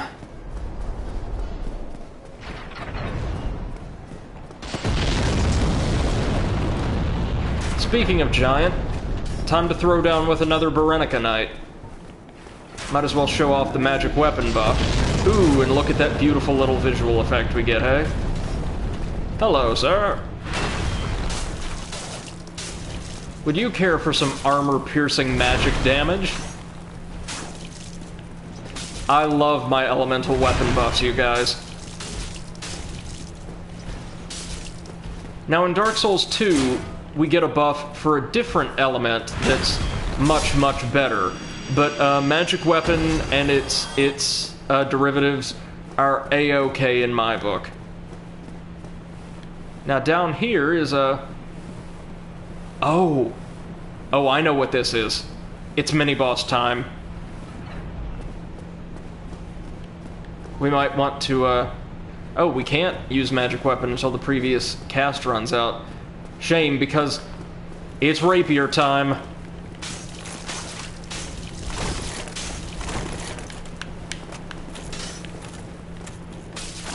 This is Undead Prince Ricard. And he is much better with that foil than we are with ours. Fortunately, he ain't too durable.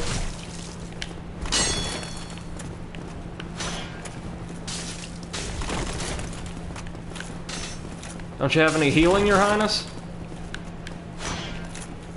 No? No. Well, I just really overhyped you then. So, as a reward, we get Ricard's Rapier. And access to, neither of you are mimics, right? Some goodies. Real quick, let's check out that new weapon, because it is pretty cool. A rapier with intricate decorations, chosen weapon of the infamous undead Prince Ricard. Ricard's exploits are told in a monomyth. He was born into royalty, but wandered the lands in a fateful, ill-conceived journey. He became undead and disappeared up north. So as you can see, it is indeed a beautiful weapon with, like, gorgeous, garish decoration down around the hilt. It has pretty standard light attacks. But in place of the heavy attacks, we have that little... No, sorry, that's a leaping attack. That little blade flurry he unleashed. See? Check that out. Huh. Yeah!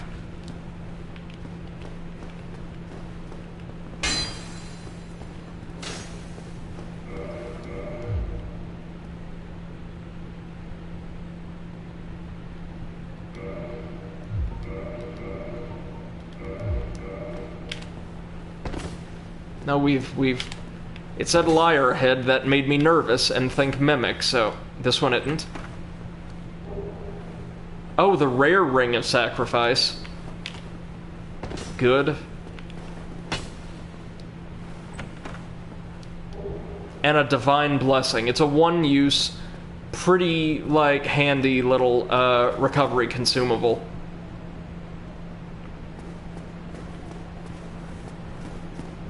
Now see, one of the things people always point out that's really, really cool about the Souls series is you can look around these magnificent vistas and clearly distinguish every single place in sight as a place that you can go to, that you can explore. For instance, we can see the overgrown Darkroot Garden down around the fortress, the Undead Parish over there, Undead Burg, and down in those lowermost rungs, I think that's Blighttown in the depths.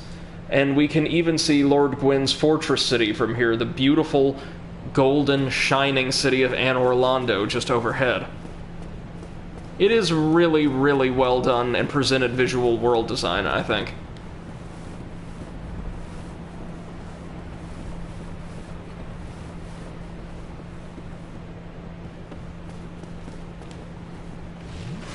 Chug. So one of our priorities, of course, will be turning off the incessant firebombing.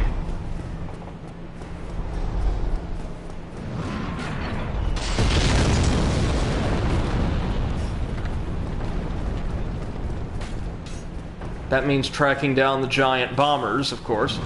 And hey, check it out, it's one of our old buddies, the Balder Knights. It's been a minute since we saw one of these fellas.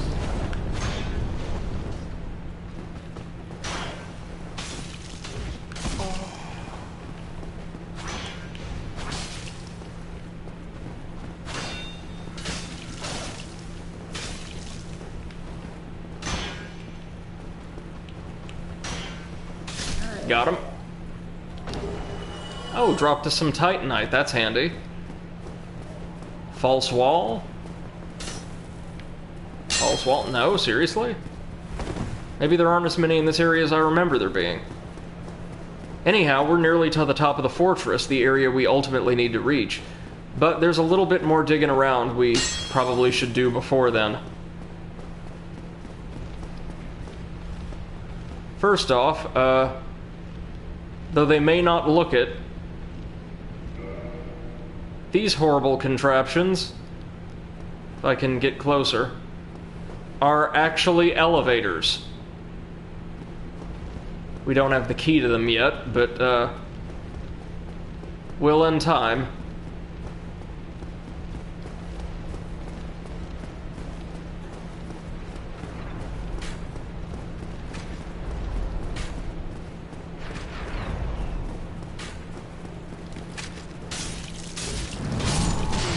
There's what appears to be a Boulder Knight with a crossbow. Gorgeous view? Indeed.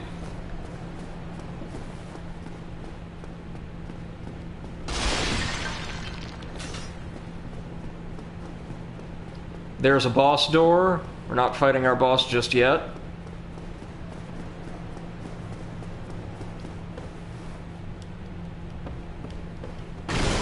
Oh, I think this is just an area where you can find a summon sign for a fan-favorite NPC helper if you're not hollowed.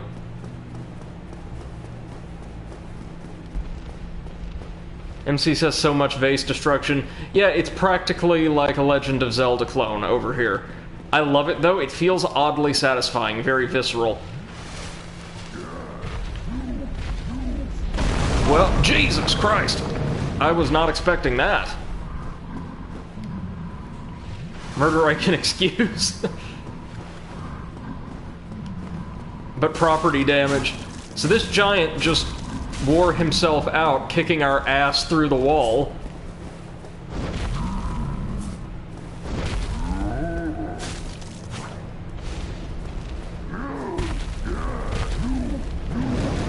Oh, here we go again. Yeah, that's it, buddy. You just rest.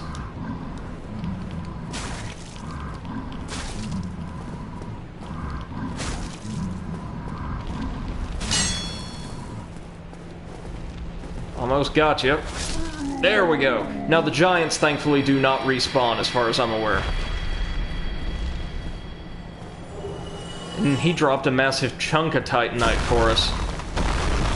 And look, we can roll somehow straight through his massive flammable projectiles. Oh, and gee, I wonder what the boss is gonna be. Could be literally anything at the top of this fortress. I'm just, like, you know, on pins and needles, waiting to see what we're going to have to fight here. Guessing you guys can see why I brought the magic weapon along. There's absolutely no way that, like, a little tiny pokey sword is getting through that.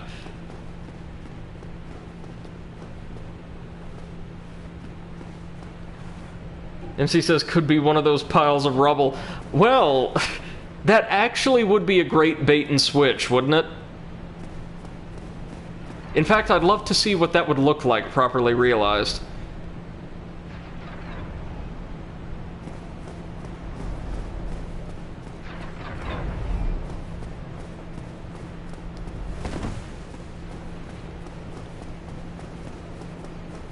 Did one of, like, the Mega Man or Mega Man X games with a stage set in a junkyard do something similar? Where, like, instead of this big intimidating robot, a bunch of scrap like, sort of subsumes it and attacks you. MC says, I'd love to see tiny creatures controlling that armor. If only.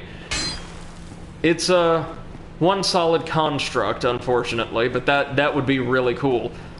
Like, if, for instance, you had to knock the golem over, send the armor scattering about, and then use what time you had to, like, sort of slowly chip down, or run down and punish any of the fleeing creatures. So, this is the guy dropping rocks down into the fortress. Obviously, we don't like this guy, so, time to give it the old college try.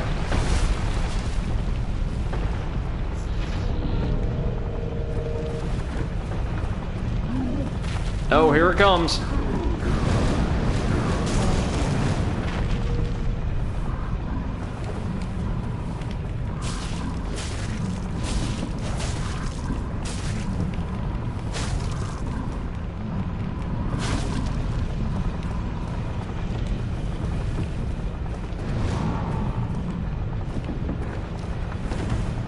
The giants, understandably, are absolutely no joke in combat.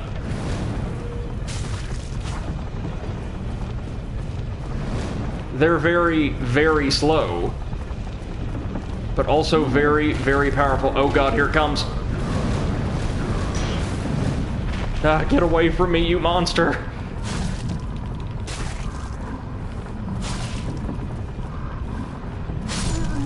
There we go. Oh wow, they even have like a special death animation if you take them down while they're still prone. Alright. Well, that's 2 more nightmares we're not going to have to deal with anytime soon.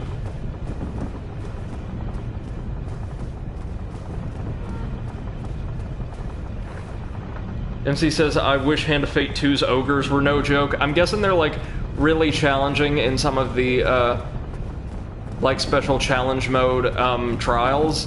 Because I remember they didn't give us too much trouble once we actually met the strength requirement for that particular Arcana challenge.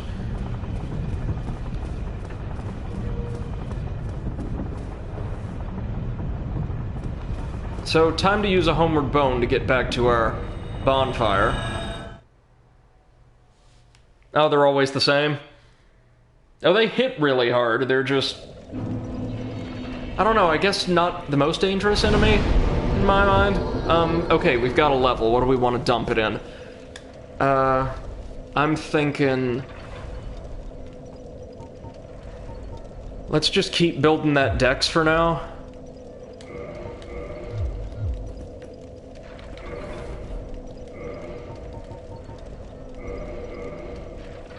And now pop that humanity just for flavor.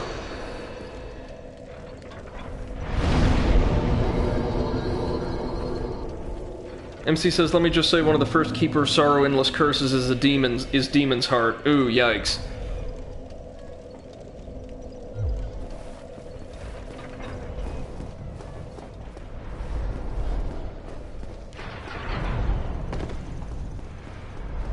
Wait, the giants do come back?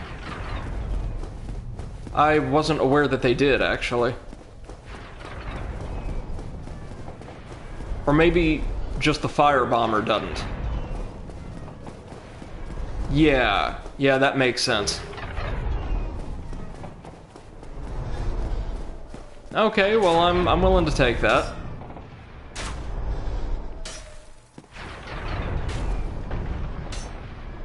MC says, which double the speed of enemies and doubles their damage.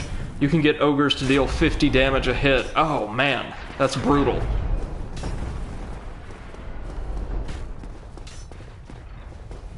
I guess a strong case for having Mal in the party, right?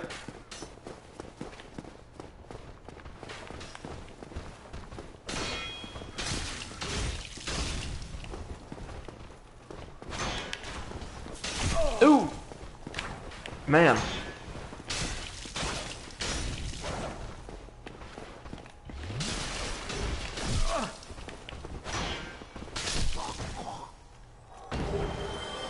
See, there's one more thing I kind of wanted to explore while we're over here. That we didn't get the chance to.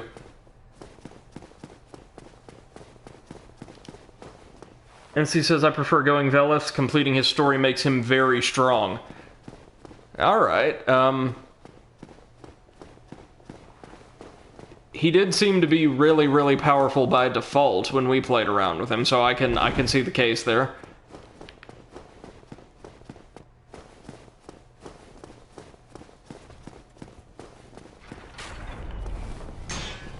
Oh wait, there it is. Oh, the Berenica Knight respawns too, or this one does anyway.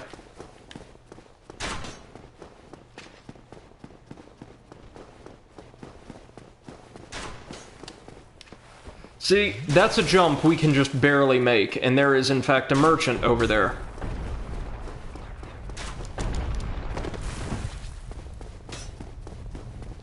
Oh, and Velis is fun. Agreed. He's like a despondent kind of rogue Berenica Knight. What? I love his armor. Who are you? Another undead, eh? I took on Sen's fortress alone, but I'm no different from those vile creatures. I was driven by conceit. You think you're different? That you can handle it? Yes, I remember that feeling. For I was the same. So, let me help you out. With your soul searching. Ha. There's nothing more to say. I'm finished. We're both on the brink, you see. End of story. You bloody fool. Right, so he sells a fair variety of items, including some very, very high-end, very, very heavy arms and armor, including the full and complete boulder set. Unfortunately, none of this is worth the souls right now, Rush in like a naked babe and be skinned alive. as we aren't exactly down with the super heavy stuff. Might come back later to pick some of it up, just to kind of show it off, but not right now. Now what's down here? I honestly forget. Some kind of shortcut, maybe? MC says, I was watching someone stream Strength and having a hard time. I was doing my Keeper of Sorrow run. Yikes. Oh, right, there's another one. At the time, I was like, Strength is a joke. Never told the person, merely helped them. Well, that's mighty kind of you, and Strength is... Well, I'll say it's much easier once you actually know what you're going for. I'd still say if you want to get a gold token on your first run with the equipment you'd have available at that time, there we go, it's the key to those cage elevators. You kind of need an element of luck on your side, but as far as actual strategizing goes, it's not too bad, says the guy who devoted most of an entire stream to taking it down.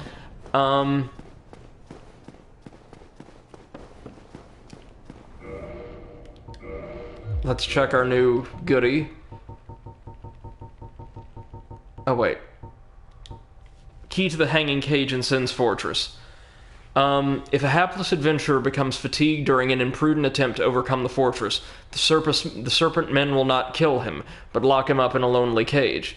Eventually, unless they've forgotten, they drag the victim off to who knows where. Now, we are going to use another homeward bone just to get one more flask out of our bonfire. MC says, I think there might be another way to take Strength down. Armor of Gluttony and prioritizing food. That could work, yeah, the amount of since that armor gives defense based on the amount of food. That could work, provided that you have some, and I mean plenty of cards in your deck that will guarantee a decent food payout by then. And off the top of my head, I think I can think of a few. But that would require, I'd say, maybe not as much luck, but still a fair amount. It seems to me that that's one of the chapters that is almost intended for players to go back to later on down the line to fully complete and get the gold token on. Not to say they meant for it to be impossible to get on your first run, just that it was meant to incentivize, like, exploration and a little bit of backtracking. Okay, now if we use this cage key, it does indeed operate as like the world's most unnerving elevator.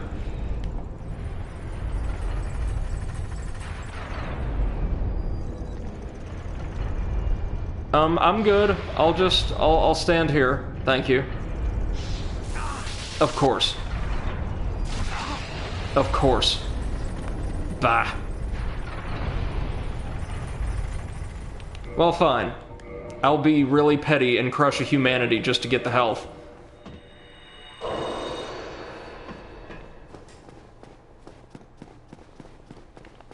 MC says, yeah, that's kind of why I see Strength as a last tutorial.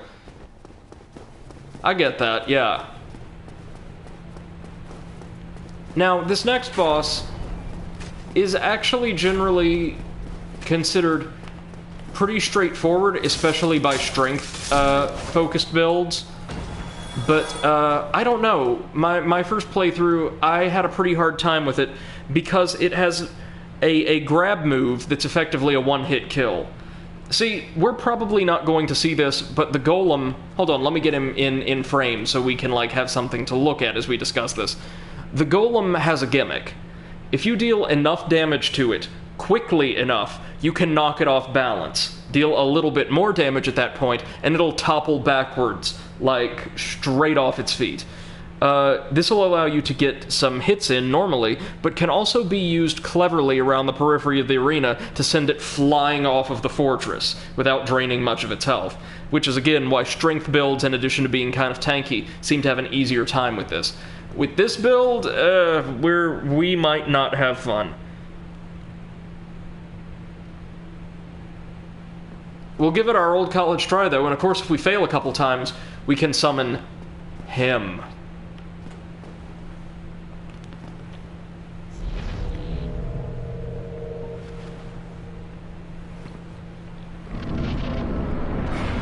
Well, here goes.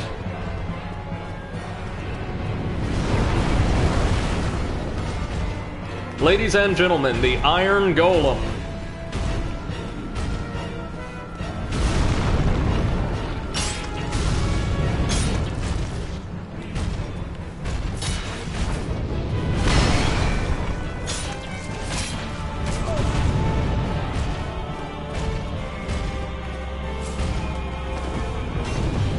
That was its grab attack.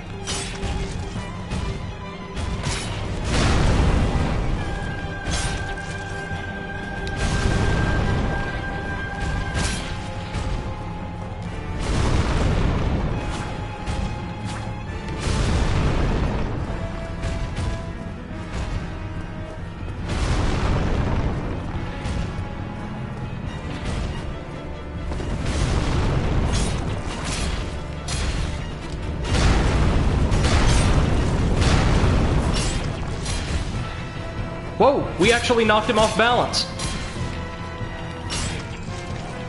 Are we going to topple him? Holy shit! Oh my god!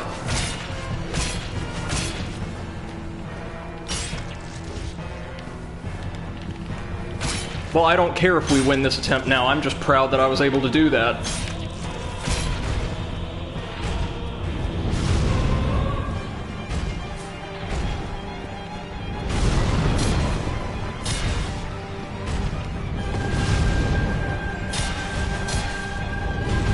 It's also, in my opinion, a little bit easier to navigate around him without, Jesus Christ, the camera locked onto his torso, because, well, his legs are just so far off center.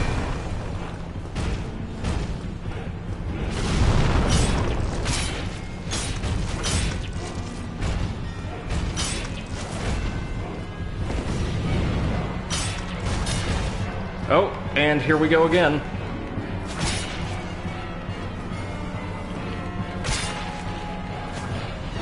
Oh, come on, man. Yes! Yes!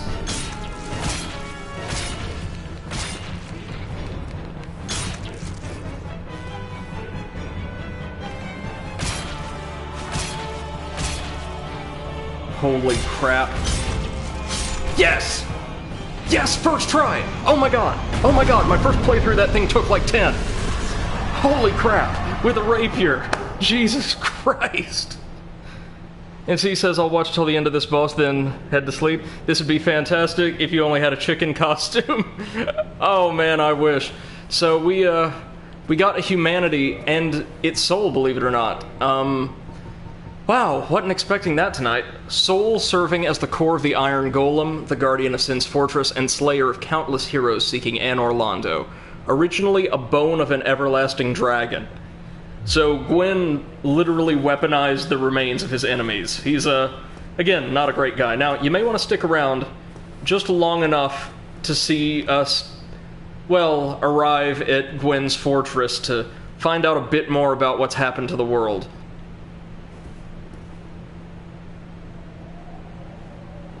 Some of Gwyn's servants will be coming for us shortly now that we've made it this far. Remember, he's a good guy. Now, his city, Anor Londo, is legitimately one of the most beautiful environments I've seen in a dark fantasy game ever. Check this out. The shining, sunlit city of the gods.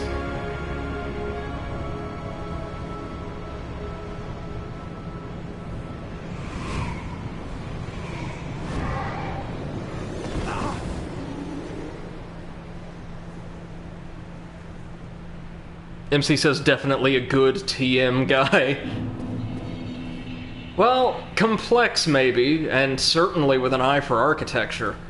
We've unlocked the Reach Anor Londo trophy and made it to the very well-fortified cathedral city of Lord Gwyn. And here we'll be able to uncover at least 2 new religions we can pledge ourselves to, as well as get some fantastic gear. And oh yeah, Duke Seath, for the record, is up there in the archives. We'll be paying him a visit before long, and it's time to meet some of Gwyn's people more directly. These are the Sentinels of Anor Londo, and good God do they deal damage.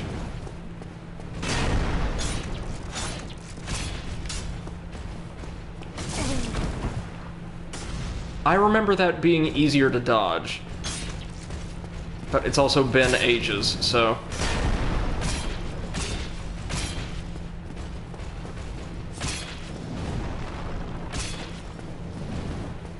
These guys, as I take it, are basically what pass for, like, guards in Anor Londo. Not Gwyn's household guard, but just, like, regular... Oh, and we got their weapon on the first try, the Giant's Halberd. Yeah, as you could tell, this is a fun area a bit later on. And we could see statues of some of Gwyn's family and knights all scattered out around here. We're about to hit a bonfire, though.